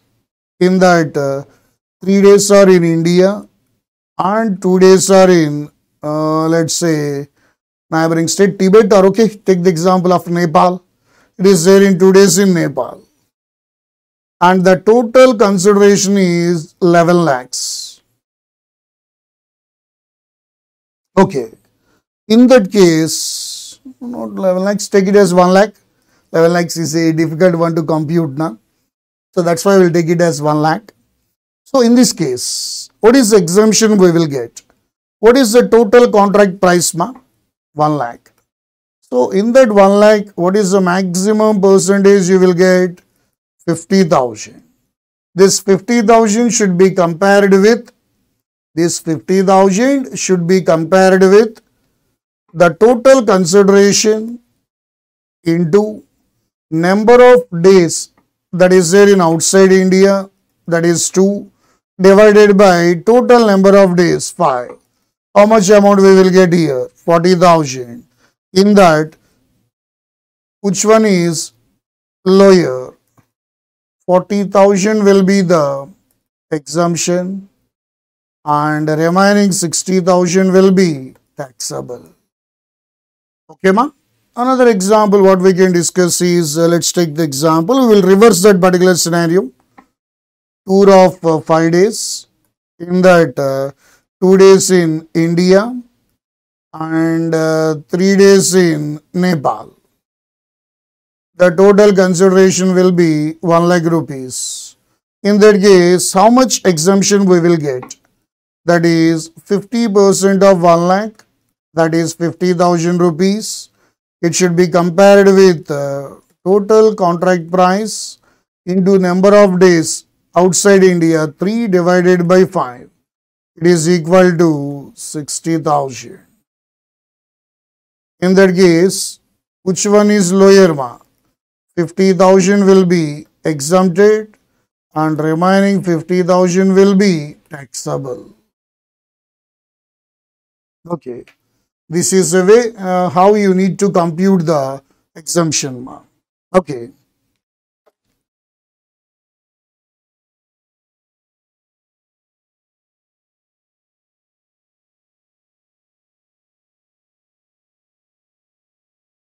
So the exemption is in relation to, there is an amendment in the exemption relating to culture, arts and sports related exemption. And with respect to that one, if you observe, what is the old provision that is there with respect to this, what we can say, this particular exemption? Services by way of training or coaching in recreational activities like arts or culture or sports. Okay, with respect to arts or culture, any person. With respect to sports, if at all it was done by the charitable entity, it is exempted. Okay. But now the amendment included the word with respect to the recreational activities. What are the recreational activities like dance, painting, music, with respect to that? Okay. Definitely these things comes under this music or dance or painting. All these things comes under recreational activities. Recreational activities. Previously, any person who has been giving training or coaching, it is exempted. But now, if at all this particular coaching or training is given by individual, then only it is exempt. That is the word that was used. That means, what is the impact of the amendment here? If training and coaching classes relating to the arts or culture are provided by any person other than individual, definitely they shall be fully taxable. If at all training or coaching in relation to recreational activities is provided by an individual, then only now it is exempted. If at all these services are provided by any person other than individual, they shall be fully taxable from now onwards. There is no change in sports related. With respect to sports, if at all they are provided by the charitable trust, which is registered under 12A or AB under our Income Tax Act, then only those training or coaching services are exempted, and rest of the cases it is taxable. So this is amendment with respect to sports and culture and arts relevant. If at all training or coaching provided by individual, then only it is exempted. By any person other than individual, it shall be fully taxable. Okay.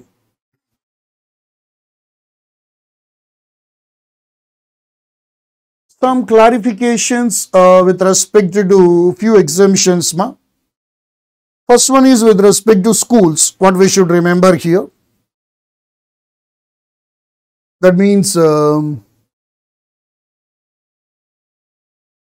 generally any fee that is charged for issue of eligibility certificate, for admission or issuance of migration certificate, like that is transfer certificate like TC, by the educational institutions, whether they are exempted or taxable is the question mark.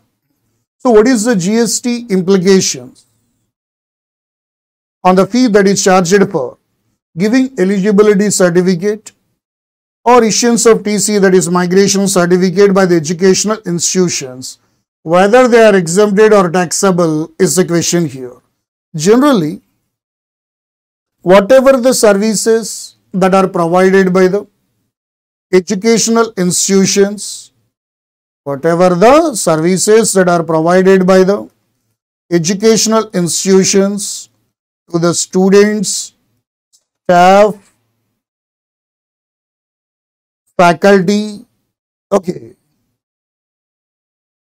by way of conduct of entrance examination against any consideration in the form of entrance fee is exempt, is the point what we know. Okay. With respect to whatever this, what is meant by the word educational institution, already you know, I think so at least. That means preschool and schools, occasional training centers, courses recognized by Indian law and Indian Institute of Management. Generally, those are recognized as educational institutions here. With respect to those educational institutions, any service they provided to a student, faculty or staff, and services provided by these educational institutions by way of conduct of entrance examination in the form of entrance fee, both are exempted. Same point will be applicable to here also. The question arises here with respect to eligibility certificate. That means they are the prospective students. They are going to be the students of the educational institution. Whatever the fee collects from them, is it also covered by the exemption notification? Is the doubt there?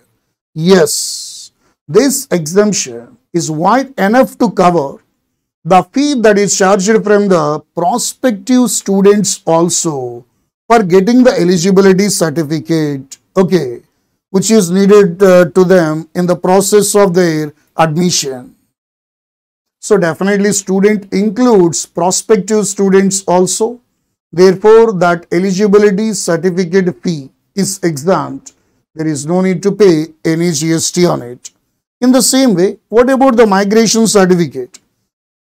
The students are going to be past students, or once he is a student, now he is not a student of the educational institution. In the previous case, that person is going to become the student, but in the migration certificate case, he is not a student no more, but he is a past student. So the migration certificate to the people, to the students who are leaving or ex-students shall also be covered by this exemption notification. Definitely it is exempted. That means student means present students, past or future, or for whatever the consideration we receives from them, definitely it will be covered by the exemption notification and it is exempted. Okay, students past, present or future, every type of students are covered there. This is the point we need to remember. Okay. So the next point, not that much relevant from the examination point of view, I think. Whereas, if at all you paid annuities, any annuities or deferred payment for access to the road, like bridges, roads, something like that, okay, that will be exempted. The question arises here, the annuities or deferred payments that are paid for the construction of the road is also covered by the exemption notification. Answer is no, ma'am. So, that exemption notification covers only with respect to access to the road. It does not cover the construction of the road. So, if at all any road that was constructed and for that any annuities or deferred payments are made, it is not covered by the exemption notification. Definitely it is taxable. That is the thing you need to remember with respect to this point, ma'am. Okay.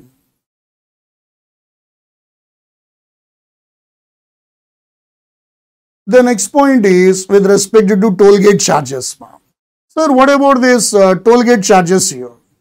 What about this toll gate charges, ma'am? Generally here, the services by way of access to road already we discussed, or bridge, and the payment of toll charges is exempt from GST is already we know.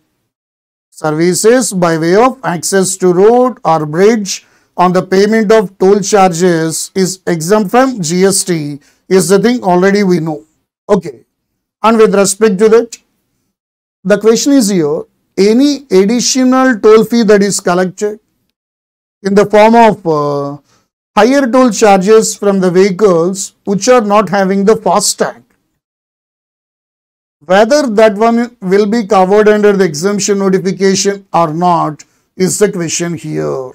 So the point you need to remember is here, applicability of the GST on the additional toll fee that is collected in the form of higher toll charges from the vehicles which are not having the FASTag, whether it will be covered by the present exemption notification or not is the question mark. And so whatever the additional fee that is collected in the form of these higher charges is essentially the payment of the toll for allowing the access to the road.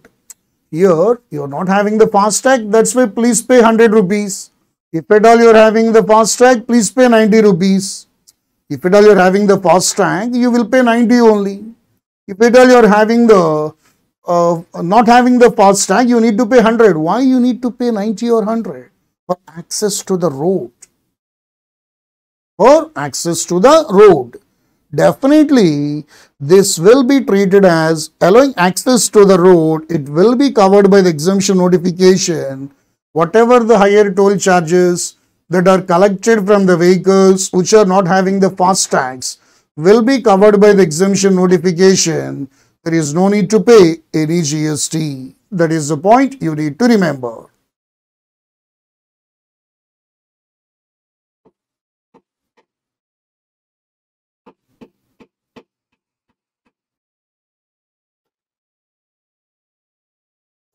This is the point already we discussed. GST implication on the fee charged for the issue of eligibility certificate or migration certificate. Is it exempted or taxable? Yes, definitely they are exempted. Already we discussed at this point. General eligibility certificate will be issued to the prospective students and migration certificate will be issued to the ex-students. Both are covered by this exemption. There is no need to pay any GST. Next one will be with respect to mining. This is not relevant for the examination point of view.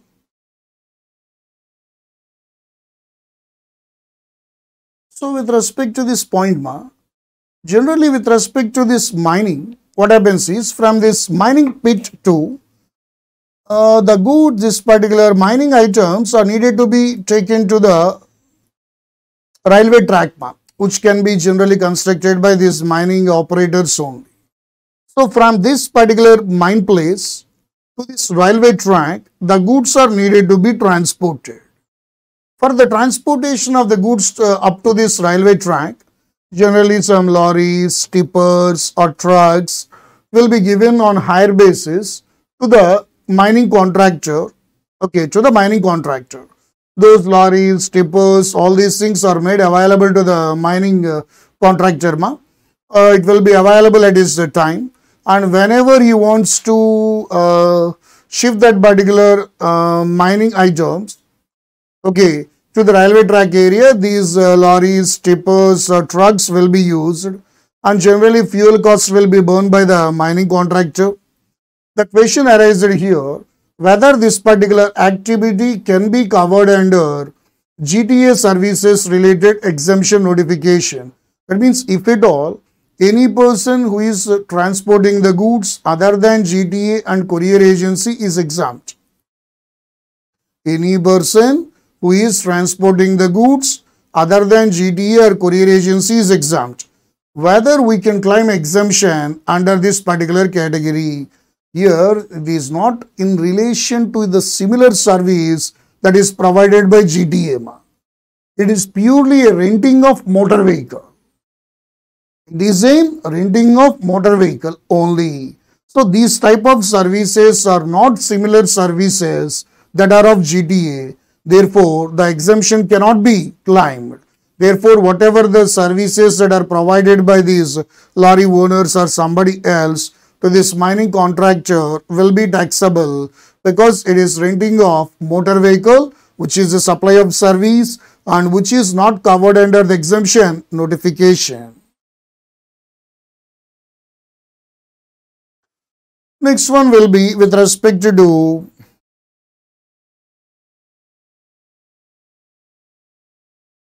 applicability of GST on the payment of honorariums which are paid to the guest tankers.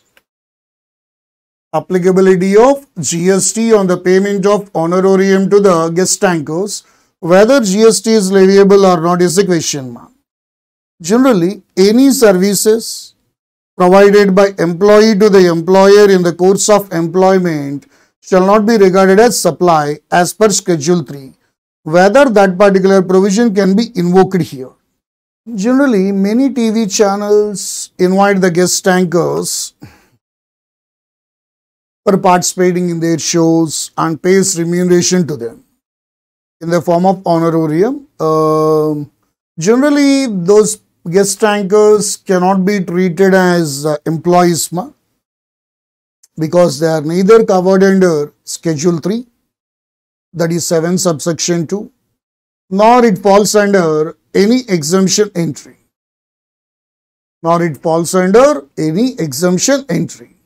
Therefore, all these activities shall be taxable. That is the point you need to remember. But if at all that guest tanker aggregate turnover is less than 20 lakhs or 10 lakhs depending upon the state, then those people are not liable to take the registration and those people are not liable to pay GST then. That means if at all they are unregistered, they are not liable to pay any GST. Otherwise, they are liable to pay the GST. That is another one. And next point will be, this is Namke Vase, just read it and ignore it. Applicability of GST on the services in the form of assisted reproductive technology, just like test tube babies. Not exactly that one, but just like test tube babies like that. Assisted reproductive technologies and IVF, in vitro fertilization, those services will be covered under healthcare services or not is the question. Yes, they shall be covered in the definition of healthcare services as they involve treatment. That will be covered under the word treatment. So definitely it will be treated as healthcare service and it is exempted.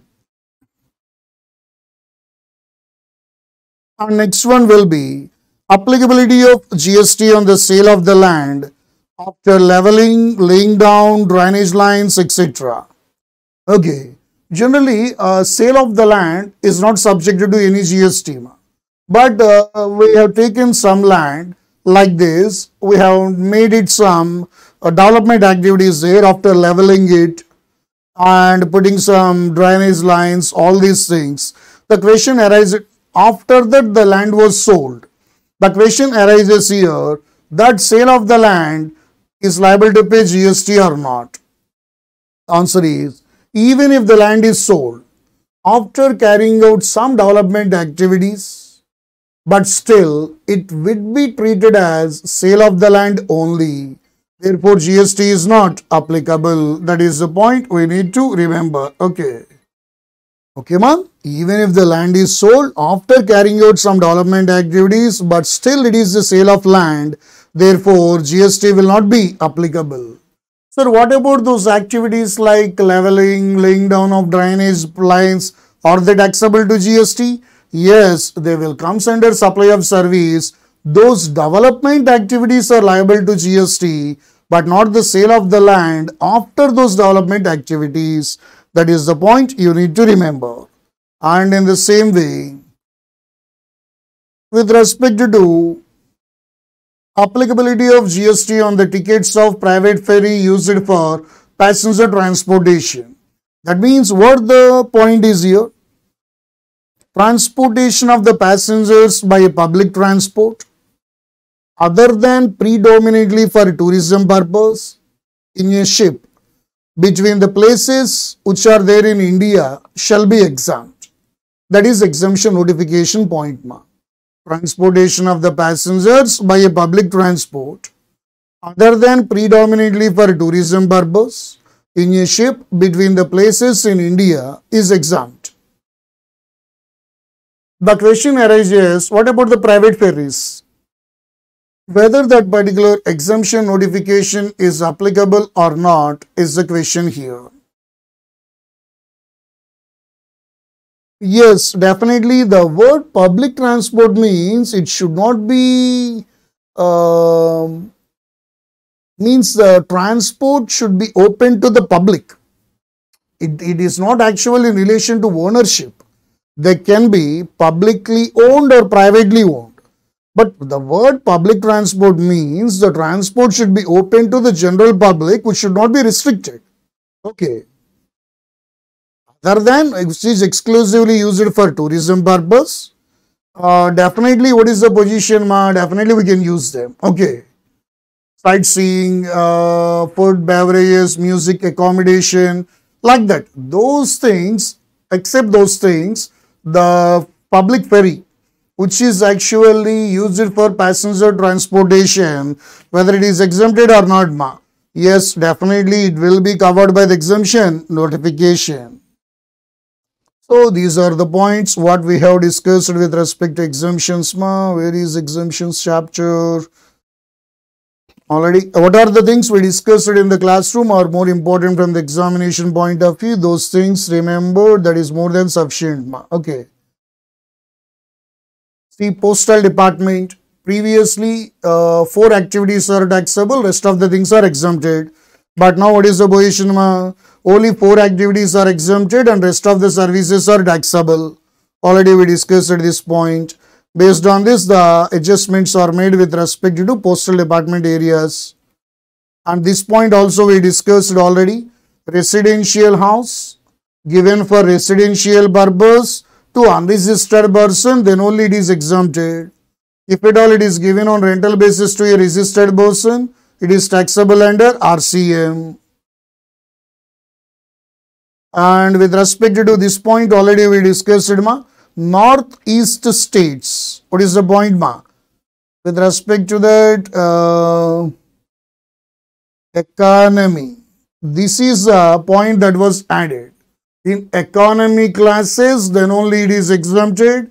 Like business classes or first class, definitely it is taxable. That is the only amendment in this particular point. Rest of the things remains the same. And this is my railway equipments or materials. Now, if at all they are transported by any route, they are taxable. In the same way, this value-based exemption was withdrawn, like 1500 and 750, those notifications value-based to GTA, which are there previously are no more. In the same way, with respect to agricultural produces storage, the scope was restricted. Many items are now reduced. Already we discussed at this point. And with respect to this one, remaining points remain the same. Fumigation services. Fumigation means fog. Okay.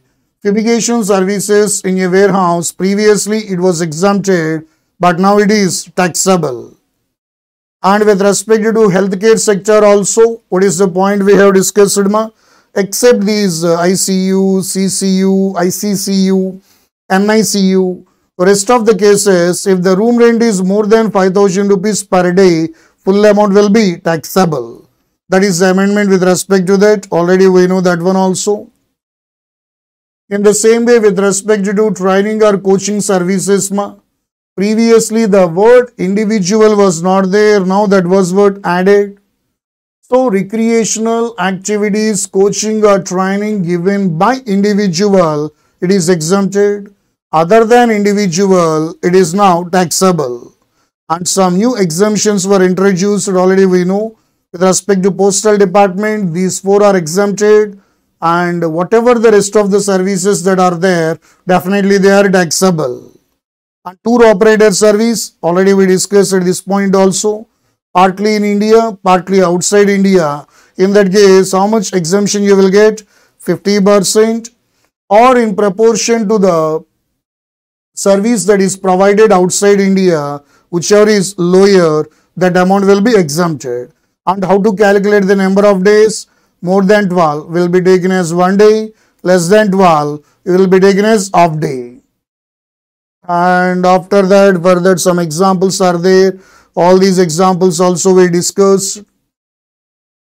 And some exemptions are withdrawn. Like with respect to hotel, this is the important one, I think. This can be asked in the exam.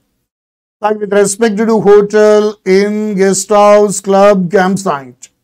Previously, if the room rent is less than 1000 rupees, it is exempted.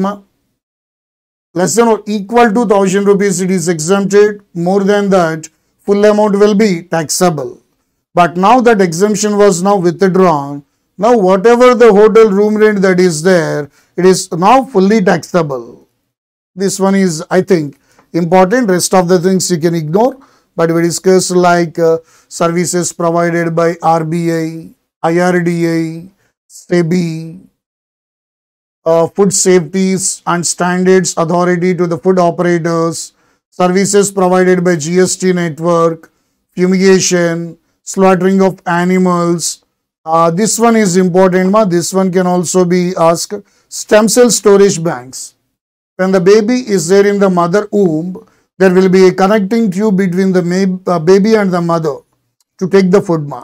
Once the delivery was done, that particular body part will be stored in minus 190 degrees centigrade. Okay. Why in future any genetic diseases may happen? By using that particular stem cell, definitely there is a possibility to cure the genetic disease.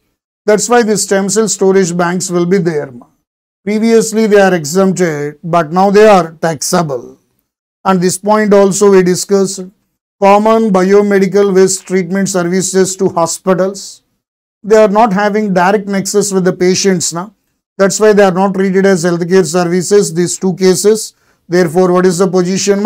They are no more exempted, they are taxable. And with respect to few exemptions, Anganwadis. Whether Anganwadis are schools? Yes, as per the notification, Anganwadis can also be treated as educational institutions. Therefore, they are exempted. Next one, already we discussed at this point. Clarification regarding the applicability of GST on the activity of construction of the road where consideration received in deferred payments annuity.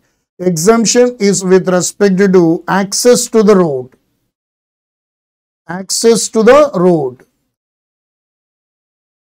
Access to the road, but not to the construction of the road. Therefore, here the exemption will not be applicable. It is taxable. And various boards, definitely whatever the central and state boards that are there, they can be treated as educational institutions and they are exempted. And already this point we know that loans guaranteed by the government, whether they are GST applicable or not, they are specifically exempted. Therefore, there is no need to pay any GST on the guaranteeing of loans by the government. And another point is also that generally, if any expenditure that is where the total expenditure is borne by the government to the coaching institutions by way of some grant or aid, definitely those type of coaching services are exempted. Okay. But here, what is meant by the word total expenditure? A minimum of 75% of the expenditure should be borne by the government. Then only it is exempted. The question arises here whether the coaching services provided by the coaching institutes and NGOs under the scholarships for the student with disablement is exempted or not. Yes, they also treated as under this particular category and they are exempted. And already overloading charges at toll plaza, definitely they will be treated as access to the road only. They are exempted. Already we discussed at this point. And here clarification regarding renting of motor vehicle to state transport undertakings. Let's say for example, I have given a Volvo bus to APS RTC. Whether exemption is applicable or not. Yes, definitely the exemption will be applicable. Okay. Here playing giving on hire is also treated as renting of vehicles. Both cases exemption will be applicable. Already we discussed at this point eligibility certificate for the future students, migration certificate for the past students, both are also exempted. This mining pit, from mining pit to the railway siding, it is not in the nature of GTA services, therefore definitely it is taxable. And clarification with respect to honorarium to guest tankers, they are not treated as employees, it is taxable. And with respect to this point, just like test tube babies, those things comes under healthcare services and it is exempted. With respect to clarification regarding hiring of vehicles by the firms for the transportation of their employees to and from work. That means if at all specifically any non-AC contract carriage was there over a predetermined route on a predetermined schedule, in those cases exemption will not be available. Because when the contract carriage is hired for a particular period of time, definitely when it is taken on hire basis or when it is conducted to or when it is used for tourism purpose, even though it is non-AC contract carriage, it is exempted. Definitely there is no need to pay any GST. Sorry, definitely no exemption will be applicable, it is taxable. That is the point we need to remember. And private ferries, what about this private ferries, they are also used for public transportation only, that's why the exemption will be applicable and they are exempted. So this is with respect to exemptions chapter, what we need to remember. Okay. So the next topic will be input tax credit. Already you know that this is the most important topic, input tax credit. In that there are few amendments we need to remember here. With respect to that, ITC. So what are the amendments that are there? We need to see now. In that the first point or the first amendment you need to discuss is here time limit for the availment of ITC. Before discussion on that, first of all, one should know what is the existing provision with respect to the time limit for availment of ITC. Yes, ma'am. Anybody already? I think you knows that, na? What is the section number which deals with availment of ITC, ma'am? 16 subsection 4. What is the present or existing provision, ma'am?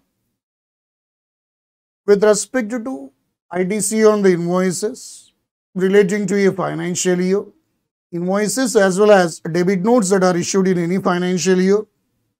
What is the maximum time limit for claiming the ITC, ma'am? Next financial year, September month, GSTR 3B filing date, that is October 20th, or actual date of filing of annual return, that is GSTR 9, whichever is earlier. That is the last date for claiming the ITC. Sir, what is the amendment now in this particular time limit for availment of ITC? So there is a change in the maximum time limit here. Previously, the point is the due date of filing GSTR 3B. The due date of filing GSTR 3B for the month of September of the succeeding financial year. That means next financial year, September month, GSTR 3B filing date. That is October 20th. Now that particular point was replaced by 30th November. That point was replaced by 30th November of the succeeding financial year. After the end of the financial year in which such invoice or a debit note is issued. So there was an amendment in the time limit for availment of ITC. So now after amendment, what is the maximum time limit for claiming the ITC? Next financial year, September month, GSTR 3B filing date, that is October 20th, was replaced by November 30th of the succeeding financial year. After the financial year in which such debit note or the invoice is issued, or actual date of filing of GSTR 9, that is annual return, whichever is earlier. So with respect to that, now what is the ITC we can claim based on that? Let us assume that there was an invoice. Let us assume that there is an invoice for 4 lakh rupees. There is invoice for 4 lakh rupees plus GST 20,000. This particular invoice was issued on 28th January 2023. And for this particular invoice, a corresponding debit note is also issued. That debit note is issued for 50,000 rupees along with GST of 2,500, and it is issued on 15th July 2023. With respect to first case, that is with respect to invoice. With respect to invoice, on what is the relevant financial year with respect to that invoice, on which date the invoice is issued? January 28th, 2023. In that case, what is the relevant financial year? Here 22-23 is a relevant financial year. Okay. And let us assume that the annual return was filed on December 15th, 2023. In that case, with respect to this 4 lakh rupees worth invoice, for claiming 20,000 rupees as ITC, what is the cutoff date? So what is the cutoff date, 30th November 2023 or December 15th, 2023, whichever is earlier, that is the cutoff date for claiming the ITC. In our example, November 30th is the cutoff date for claiming ITC on the invoice worth 4 lakhs to claim the ITC of 20,000 rupees. What about the second case? With respect to second financial year, it is filed on 17th December 2024. A debit note is issued in the financial year, that means July 15th, 2023. This is issued on July 15th. That is 23-24 financial year, it was issued. With respect to 23-24 financial year in which the debit note is issued, what is the actual date of filing of annual return? December 17th.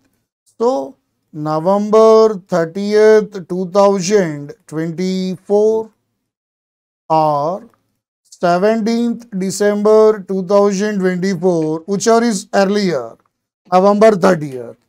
That is the cutoff date for claiming the ITC with respect to that debit note.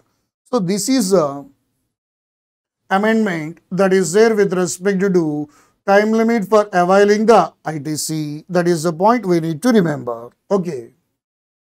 And next point will be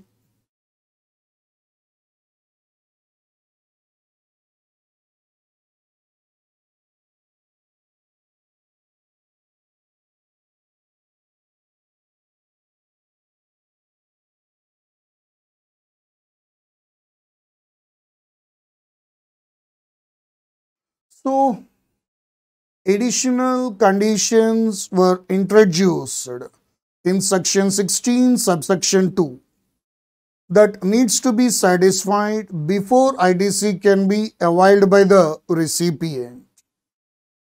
So what is the point that is there? Generally, what are the conditions that are there under 16 subsection 2? Generally, in order to claim the IDC, what is condition number 1? The registered person should have the documentary evidence. Then only he can claim the IDC. Documentary evidence means tax invoice, debit note, reverse charge invoice, bill of entry, revised tax invoice, or document issued by the ISD, like that. Whatever the documentary evidences you are having, based on that only you can claim the ITC. That is the first condition. Second condition, the person who is claiming the IDC should receive the goods or services.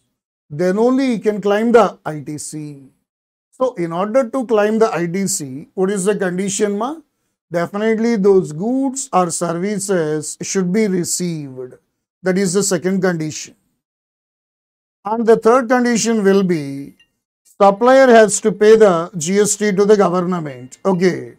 So, the third condition will be supplier has to pay the GST to the government, either by way of cash or by way of utilization of IDC.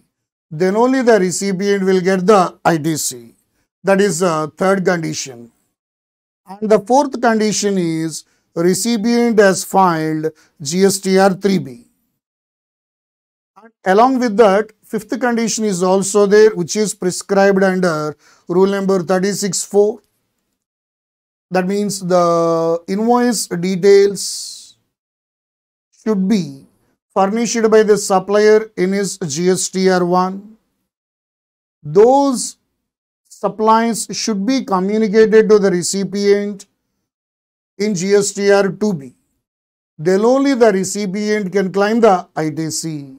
So, these are the conditions till now we know in order to claim the ITC by the recipient. Sir, now the question is here, what is the amendment now? Apart from above 5 conditions, what we have discussed right now, a new condition has been inserted in 16 subsection 2BA. That point it simply says,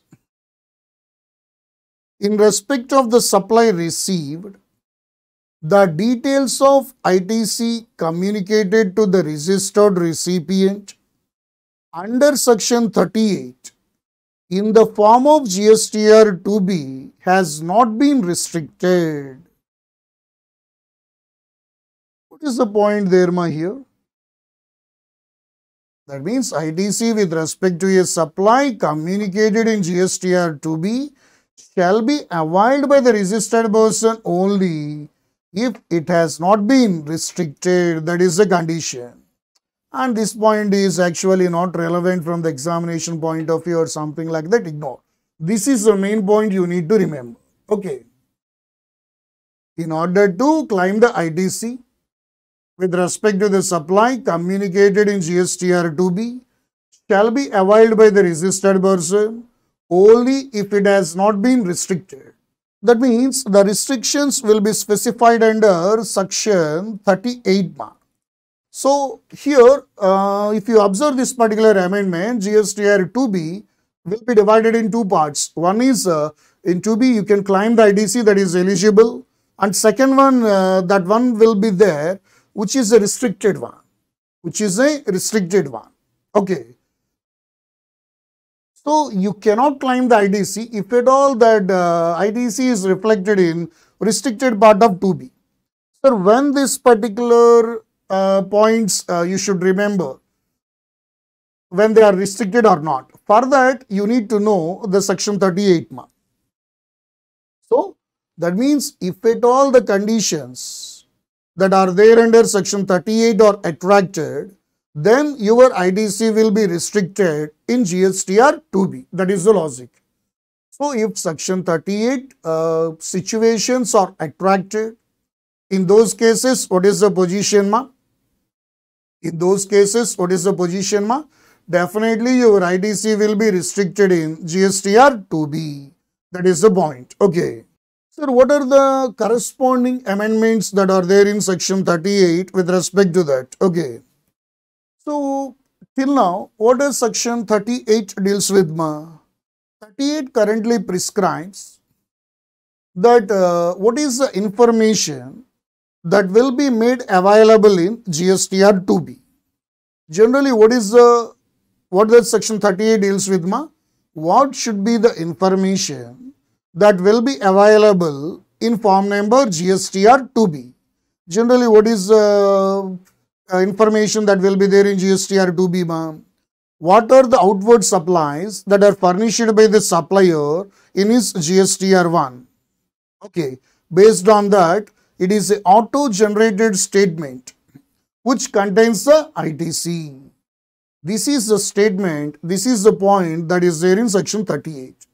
Now, section 38 was amended like this. Along with the details of inward supplies on which ITC can be claimed by the recipient.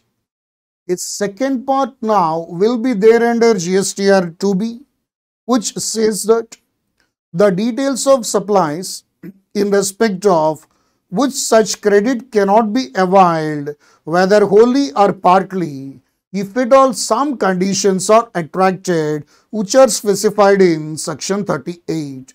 That means based on the amendment that is there in section 38, along with the details of inward supplies on which ITC can be claimed, definitely there will be a details of the supplies on which you cannot claim the ITC. That is ITC that is restricted by section 38.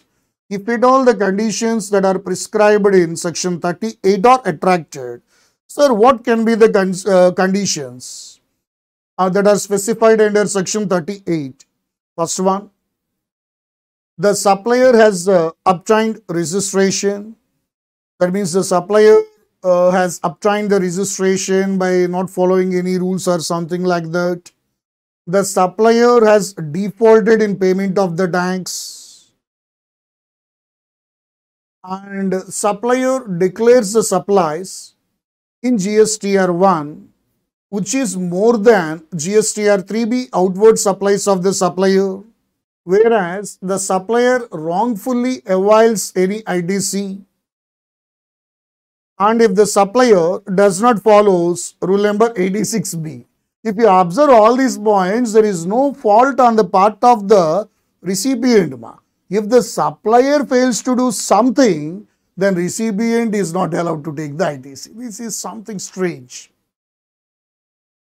If the supplier has taken the registration based on some causes, if at all the supplier makes in default in payment of the tax, if at all the sales or the outward supplies that are declared by the supplier in his GSTR 1 is more than the outward supplies that are declared in GSTR 3B of the supplier, wrongful availment or utilization of ITC by the supplier, if the supplier does not follow rule number 86B, in all these cases that are prescribed under section 38 or attracted, then the ITC will be restricted in GSTR 2B.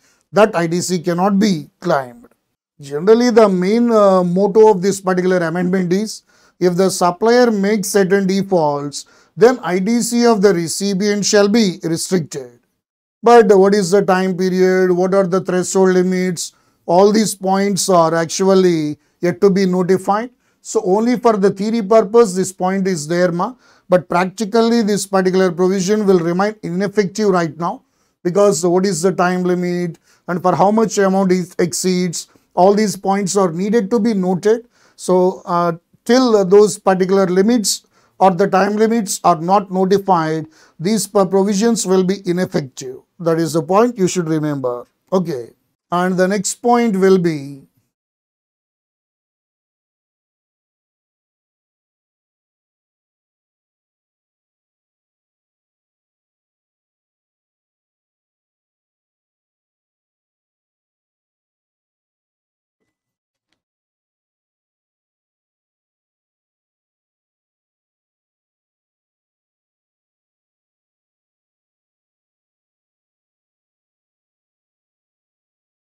so the next point will be in this case, there is an amendment with respect to ITC reversal on account of non-payment to the supplier within 180 days.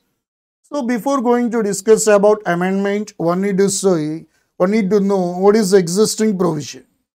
What is existing provision, ma? Once you are having the documentary evidence, once you received the goods or services, even though the payment is not made to the supplier, but still recipient can claim the ITC.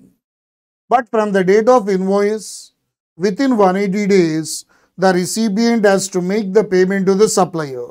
Otherwise, whatever the ITC that was already availed by the recipient, it will be added to the output tax liability in the month when this particular 180 days will expire, and he is liable to pay that amount along with interest at the rate of 18% per annum from the date when he availed the ITC till the actual payment, till it will be added to the output tax liability. This is a existing provision that is there, ma. Okay. But another point is also there. If at all any part payment is there within 180 days, only proportionate ITC is needed to be reversed. Okay. That is also the another point, ma. That amount can be reavailed, that is okay. But now what is the amendment that is there? Now in case of non-payment of value plus GST to the supplier, within 180 days from the date of invoice, the registered person shall pay the ITC availed with interest under section 50 while furnishing GST or 3B for the tax period immediately following the period of 180 days from the date of issue of notice. This point remains the same. Nothing was changed. Okay. In this point, nothing was changed. But interest shall be paid under section 50 means interest at the rate of 18% from the date of utilization of ITC till the date of reversal of such credit. What is the point, ma? Here, what is the change that is there, ma? Interest calculation. Interest shall be calculated only when ITC has been actually utilized. Not ITC that was taken. Not when the ITC was availed. You are liable to pay the interest only from the date of utilization of ITC up to the date of reversal. Okay. And sir, another amendment is there. You should remember here.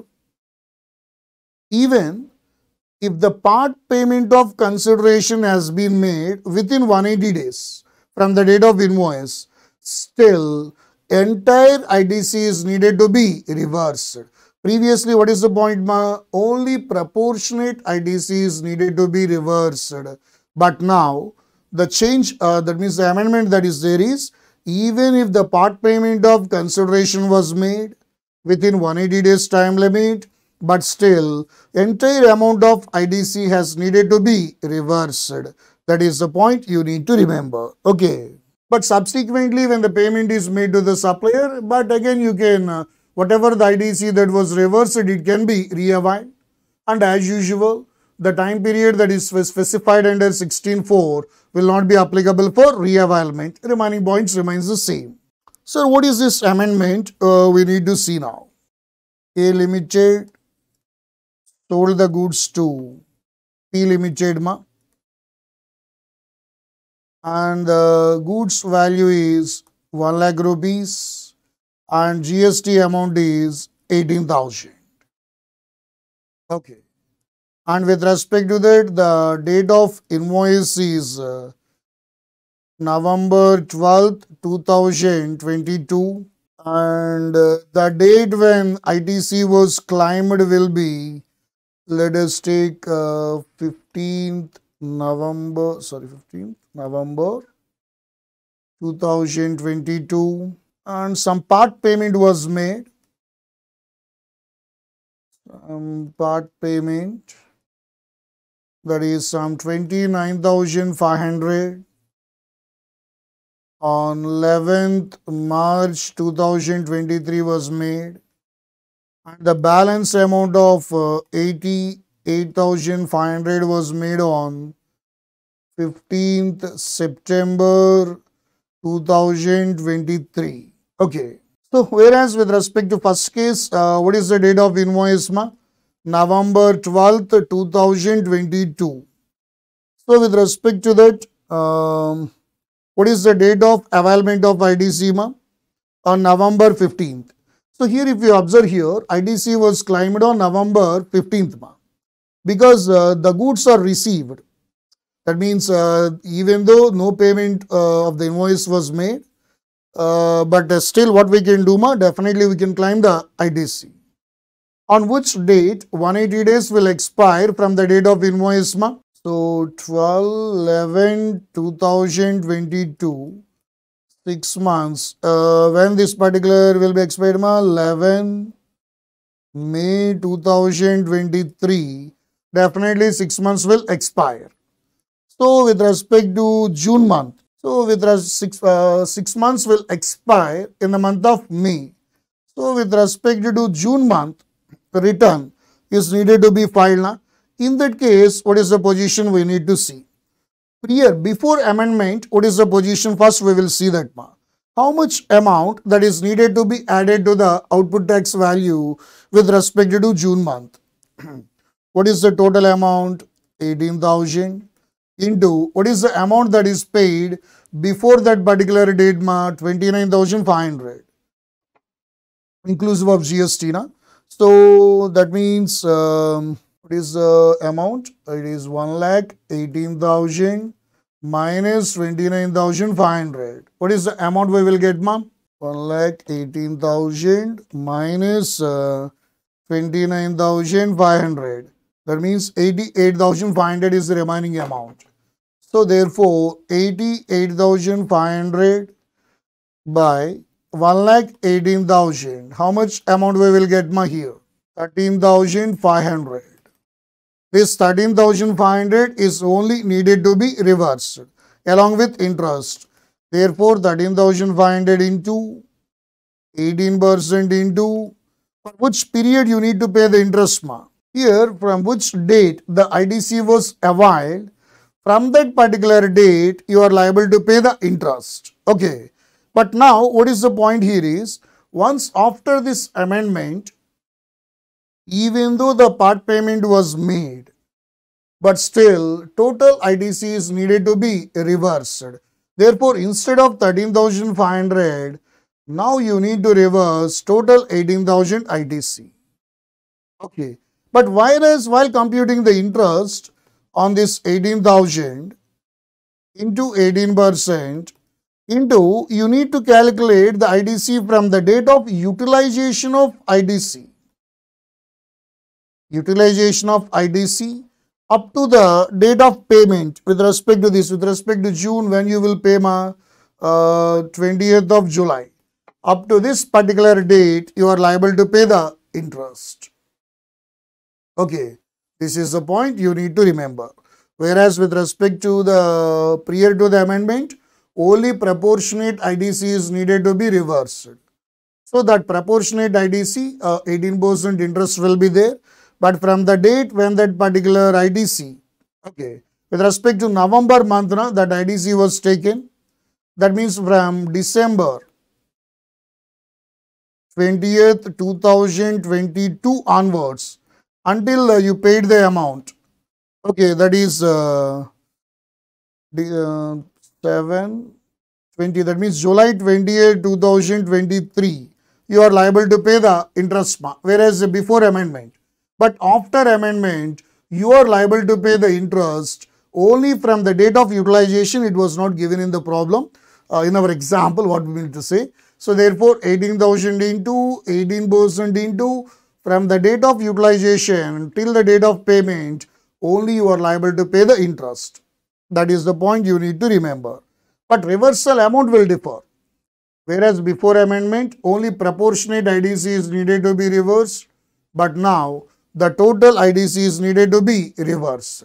That is the point you need to remember.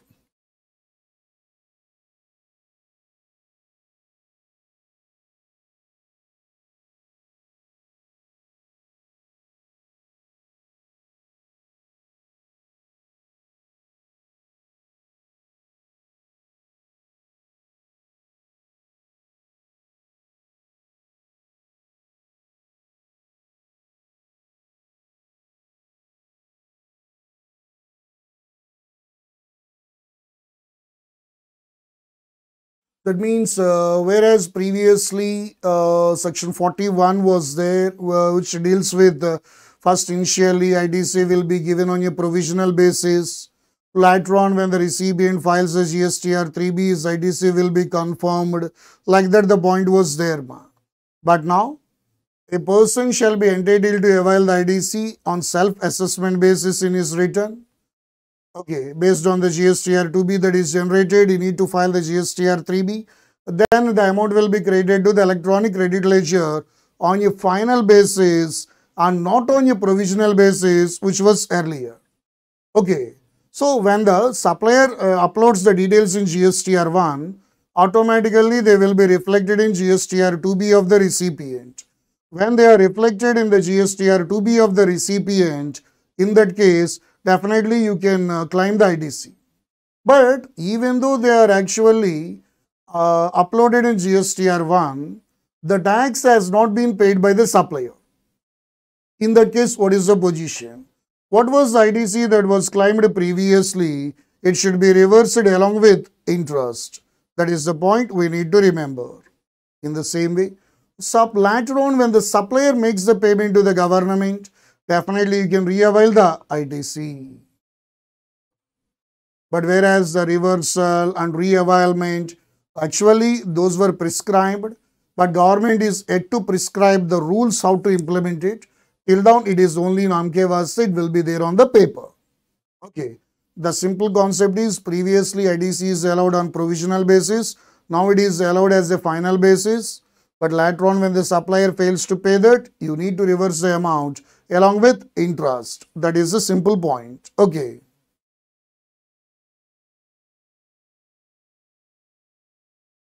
And this point is also Namke Vasa, not of that much important. Generally, with respect to leasing, motor vehicles, vessel, aircrafts are leased, then definitely as per 17 subsection 5, you cannot claim the IDC. Sir, with respect to any leasing, IDC is not allowed, or only with respect to motor vehicle, vessel and aircraft is only IDC not allowed. This clarification was given. The availment of IDC is restricted only with respect to motor vehicle, vessel and aircraft. List of the leasing transactions, definitely you can claim the IDC. That is the point you need to remember with respect to IDC. And the next chapter will be the amendments with respect to what we are discussing is registration. So with respect to registration, there is only one amendment that is there that is relevant for the exams. Change in the grounds for Shumoto cancellation of the GST registration. That is, there is an amendment in section 29, subsection 2.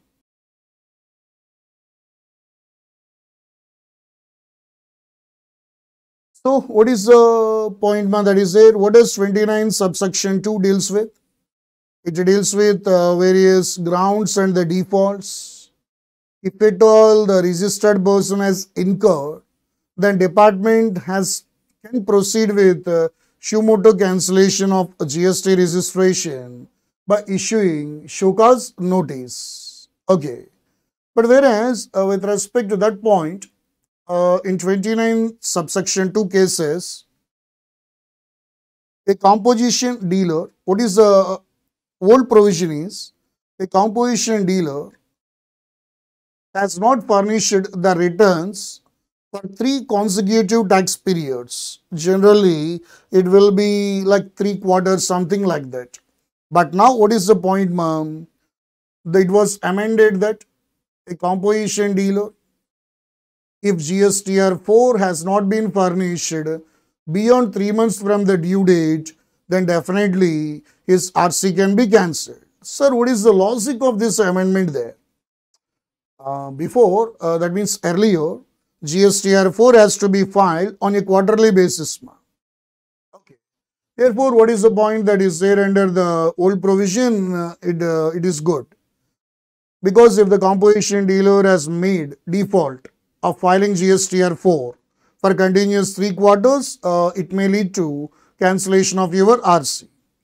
But whereas later on, the composition supplier is required to file GSTR1 on annual basis, that is on or before April 30th of next financial year.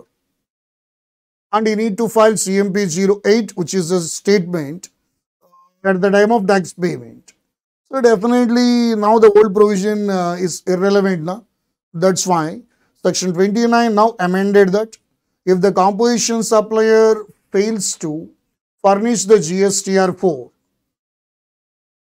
that is on or before April 30th, then beyond 3 months, definitely your RC can be cancelled. That is the point you need to remember. Okay.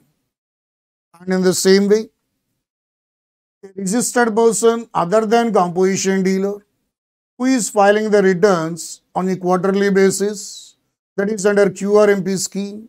What is meant by this QRMP schema? Quarterly return, monthly payment scheme, has not furnished the returns for a continuous period of 2 quarters. Has not furnished the returns for a continuous period of 2 quarters. And in the same way, the registered person other than the composition dealer who is filing the returns on a monthly basis has not furnished the returns for a continuous period of 6 months. That means previously with respect to GSTR 3B, it covered only the monthly ones. If at all GSTR 3B was not filed for a continuous period of 6 months, then only there is a possibility that RC can be cancelled. But that point is not made applicable to QRMP scheme.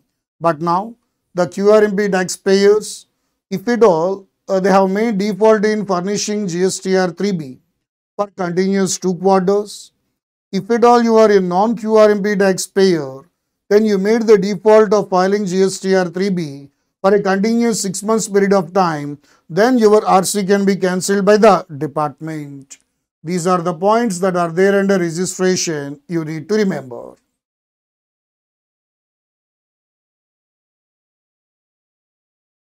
The next point will be tax invoice, debit notes and credit notes. With respect to that, what are the amendments that are there? We will see now. So with respect to that point, tax invoice, debit notes and credit notes. So what are the amendments? We will see. So already this was a corresponding adjustment that was made with respect to the credit note also based on the change in the time limit that is there under section 16(4).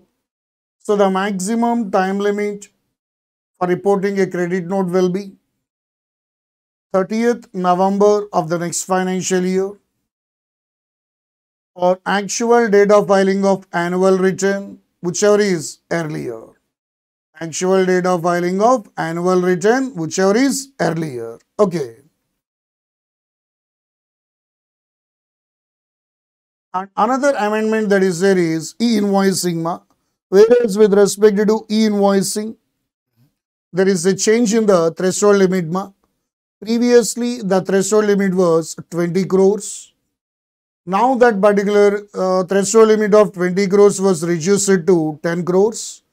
Therefore, any person whose aggregate turnover in any preceding financial year from 2017-18 onwards is more than 10 crores definitely is required to generate the e-invoice. Okay. In the same way, another point is also there. What is the point is here with respect to this?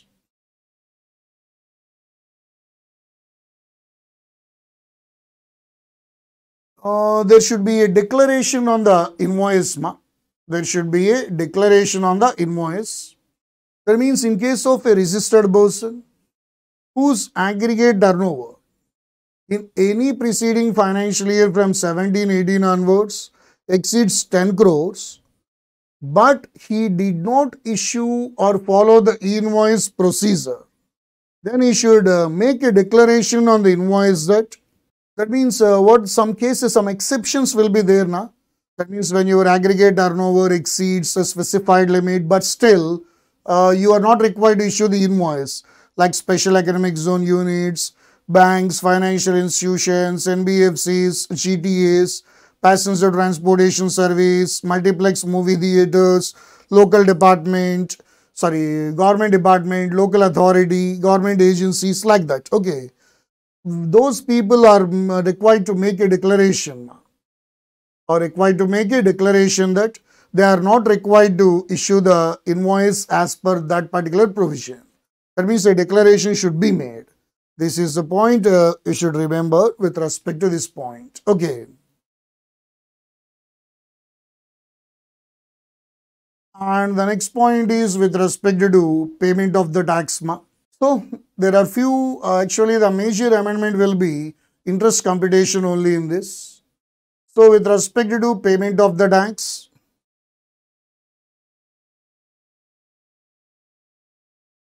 new modes for the depositing is now prescribed under rule number 87. Generally, what are the methods that are prescribed? Internet banking, debit card or credit card. Without any limit, you can deposit. NEFT, RTGS, even though offline without any limit. Over the counter, 10,000 rupees per challan per tax period. But along with that, now two new payment mechanisms were added to that. That is UPI and IMPS. Unified Payment Interface and IMPS, immediate payment services from any bank, whether it is UPI payment or IMPS payment. Those are also now allowed to make deposit in the electronic cash ledger. Okay.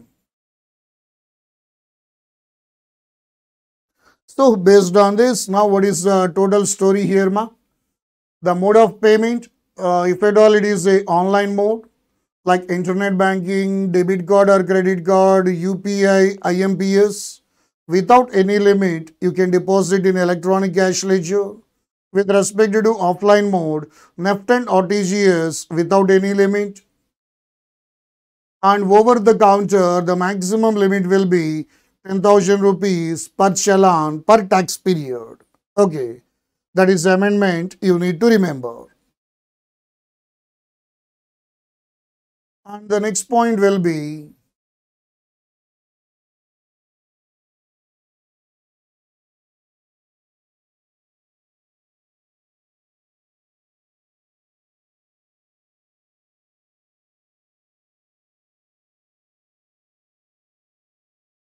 so 53. Actually, retrospectively it was there since 42 and 43 were not introduced, no matching concept was there. That means GSTR2 is actually practically not there.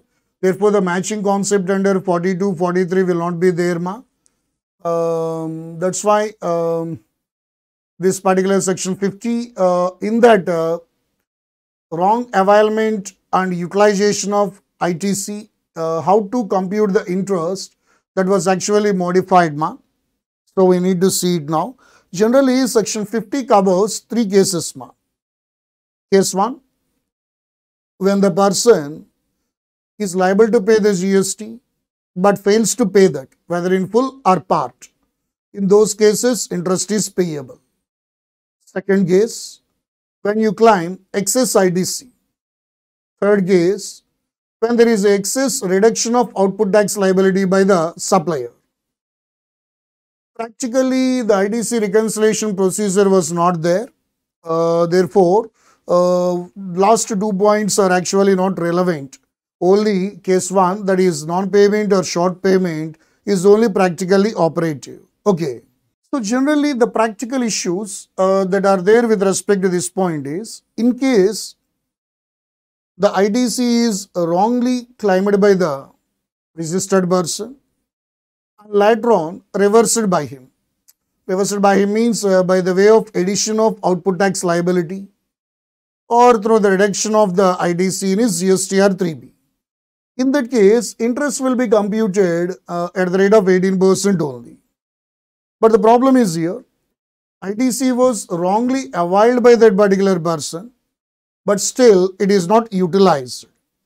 ITC was only wrongly availed but not utilized.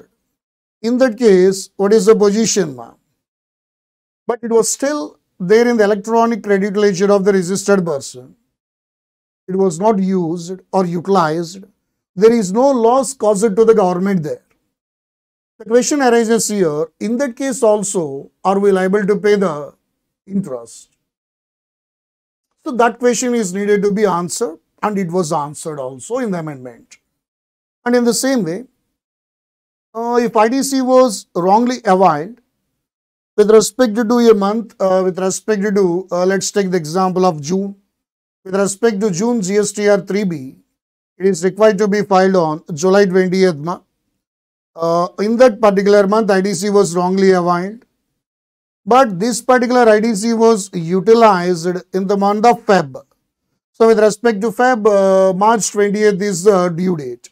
So the question arises here, whether interest is needed to be calculated from July 21st or interest is needed to be calculated from March 21st. So in order to answer these questions, there were few amendments with respect to section 50. Okay. So what is the amendment that is there we are going to discuss now? The first point is, under which scenario interest is payable is the first question.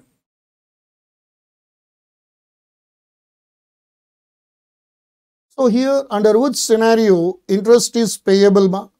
Where IDC has been wrongly availed and utilized. Under which scenario interest is needed to be paid, ma? Where the IDC has been wrongly availed and utilized. In those cases, only interest is payable. Okay.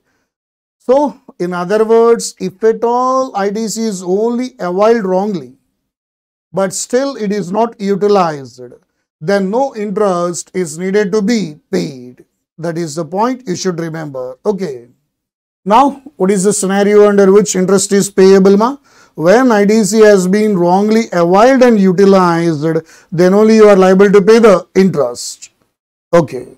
And there is one explanation that was also there with respect to this point. There is explanation to section 50, ma. When the balance in the electronic credit ledger falls below the amount of IDC wrongly availed, then only it is deemed that wrong availment of IDC that was taken, that means wrongfully taken IDC was utilized.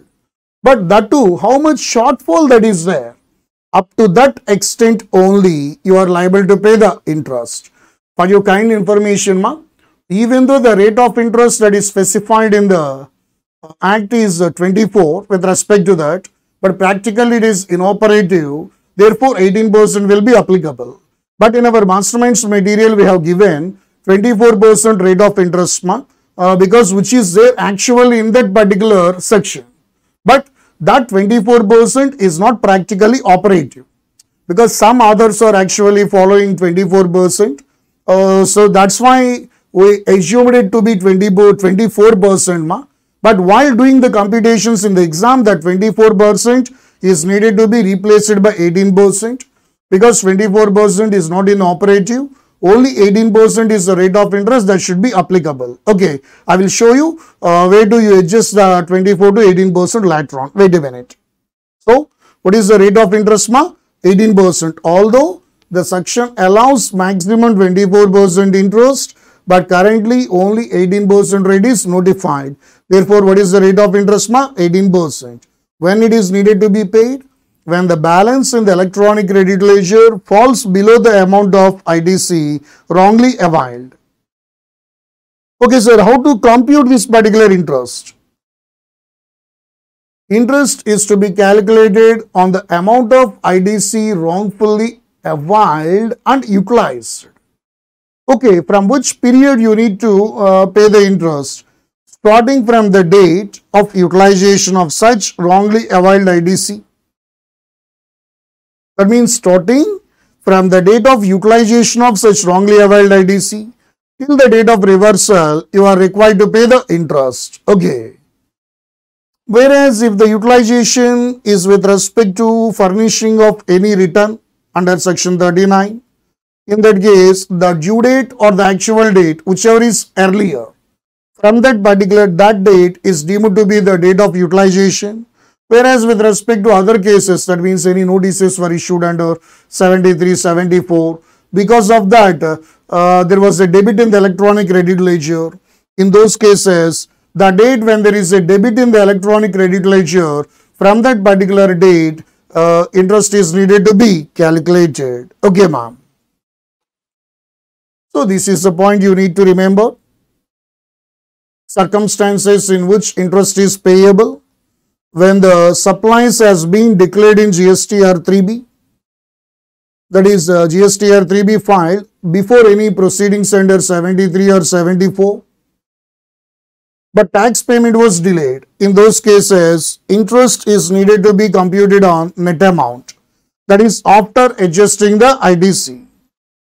Next one is when the tax is made to the, when the payment is made to the government after issue of some show cause notices or proceedings under 73 or 74, then interest is needed to be computed on the gross amount before adjusting the ITC.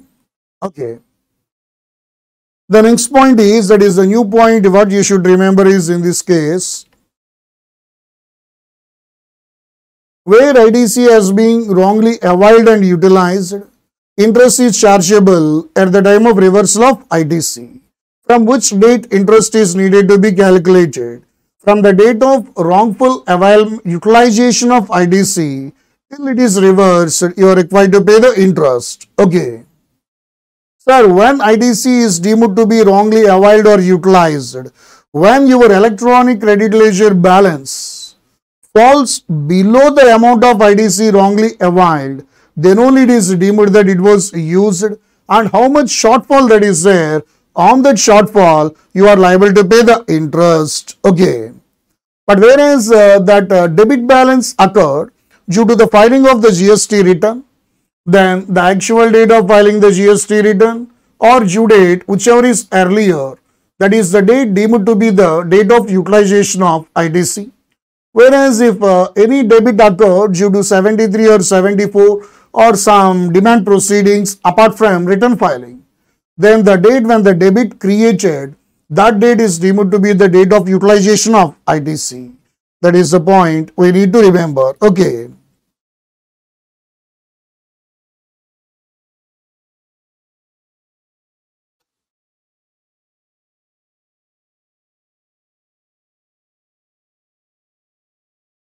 That means output tax, whether self-assessed or payable as a consequence of any proceedings, can be paid by utilization of electronic credit ledger.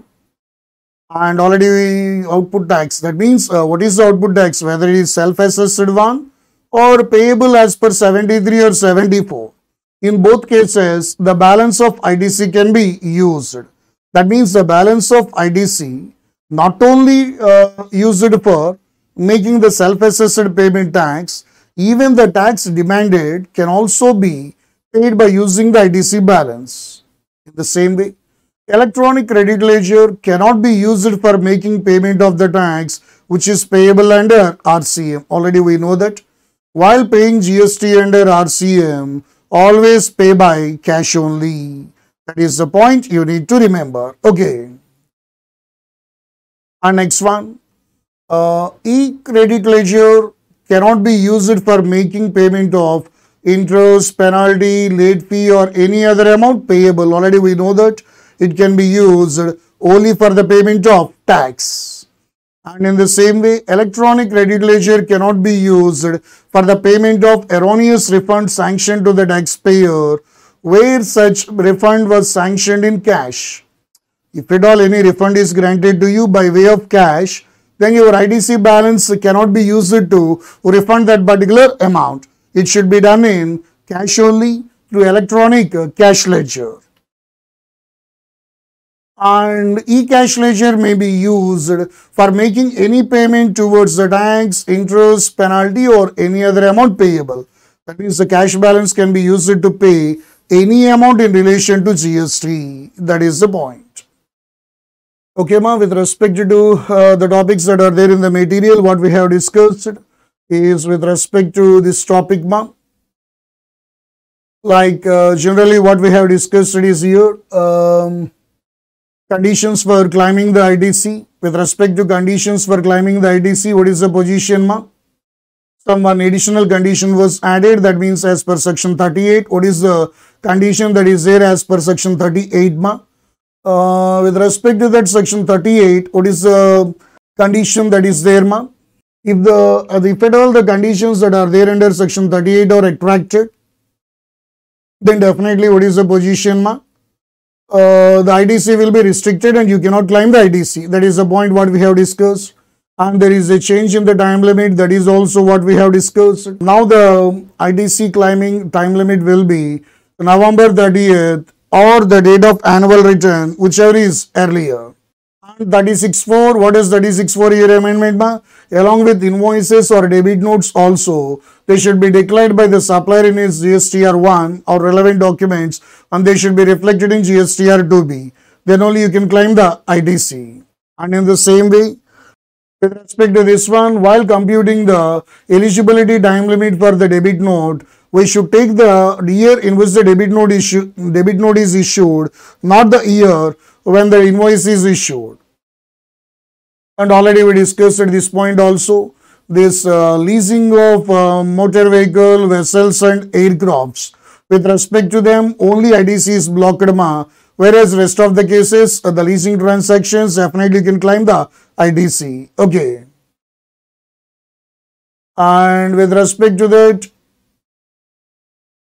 that means now GSTR 2B is having eligible as well as ineligible IDC claims.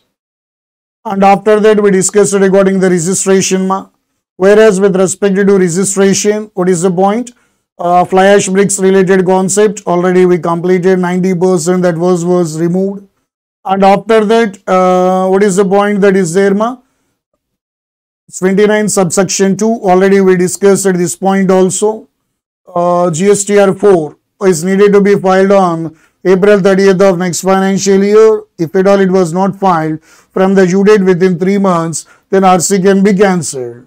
In the same way, with respect to this point, if at all you are a QRMP return filer, return was not filed for continuous 2 quarters, if at all that person is not non-QRMP person, ma, in that case the return is not filed return was not filed continuously for 6 months, then what is the position, ma? Definitely in that case, what is the position? Your RC can be cancelled. And with respect to tax invoice, debit note and credit notes, ma, invoicing, the limit of 20 crores was now reduced to 10 crores. And with respect to credit note also, based on 16.4 time limit, corresponding adjustment was there in this credit note also we discussed. And with respect to payment of tax, ma, the important thing is here, one new UPA and IMPS were created with respect to that. And see, this is the point I told you. The rate of interest is actually 24%, ma. But whereas, say this, but actually practically the rate of interest is only 18%. Therefore, whenever there is 24%, for the practical purpose or the exam purpose, please substitute 18%, because some others has taken the view of 24. That's why I also just put it there. But please restrict that 24 to 18% practically while doing the computation for your exams. Okay, now we need to see the returns, ma. So with respect to returns, nothing was that much important from here. Nothing was important here, ma, with respect to returns. So the maximum time limit for the rectification of the mistakes that are there, the maximum time limit was now reduced to November 30th. Sorry, maximum time limit for rectification of the mistakes or the errors is 30th November or date of annual return, whichever is earlier. And this point, ma, already we know that GSTR 2B is now having the eligible IDC as well as restricted IDC. That is the point. Okay. So that is the point you need to remember, ma. Nothing more important in that. And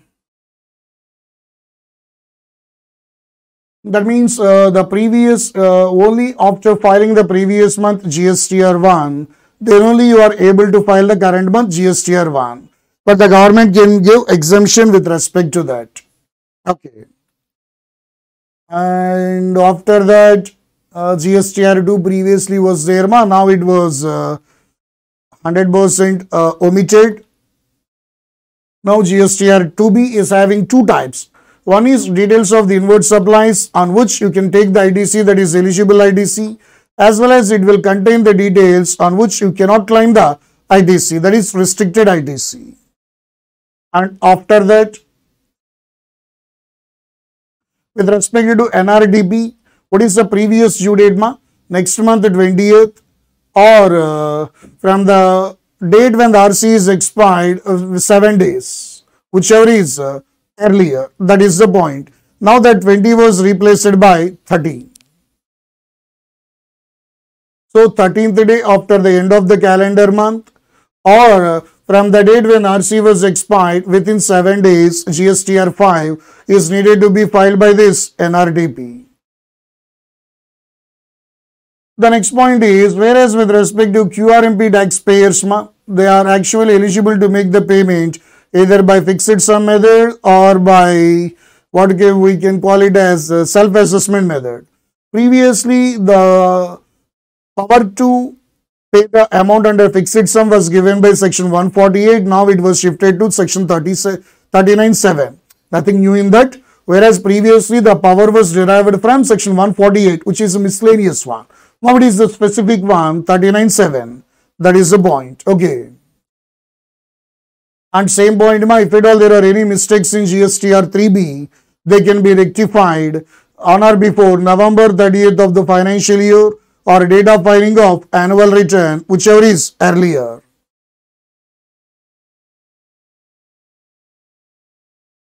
Already we know this one. Now the person cannot file the GSTR 3B for the current month. If at all for the previous month, GSTR 3B as well as GSTR 1 was not filed, he is not allowed to file the current month GSTR 3B. Now a person shall not be allowed to file GSTR 3B for the current month if the previous tax period GSTR 3B or previous tax period GSTR 1 was not filed. Okay. Whereas another point was added to the late FEMA, that is TCS statement. That is TCS statement is GSTR 800 rupees. Practically it is not for you because TCS is not there in your syllabus. If at all it is there in CMA inter-world syllabus, they can refer it. For them, there is a late fee of 100 rupees per day, subject to a maximum of 5,000. GSTR 2 was now omitted. That is the point, already we know. So, these are the amendments with respect to the returns chapter as well as our total concept. So, I hope this video will be useful to you. And with respect to that, what are the important areas you need to keep focus is the amendments with respect to IDC and section 50 interest computation. Please focus on those areas, IDC chapter relevant amendments and section 50 related amendments. You need to keep focus on those areas. Okay. So, that's it. All the best to all of you for your exams.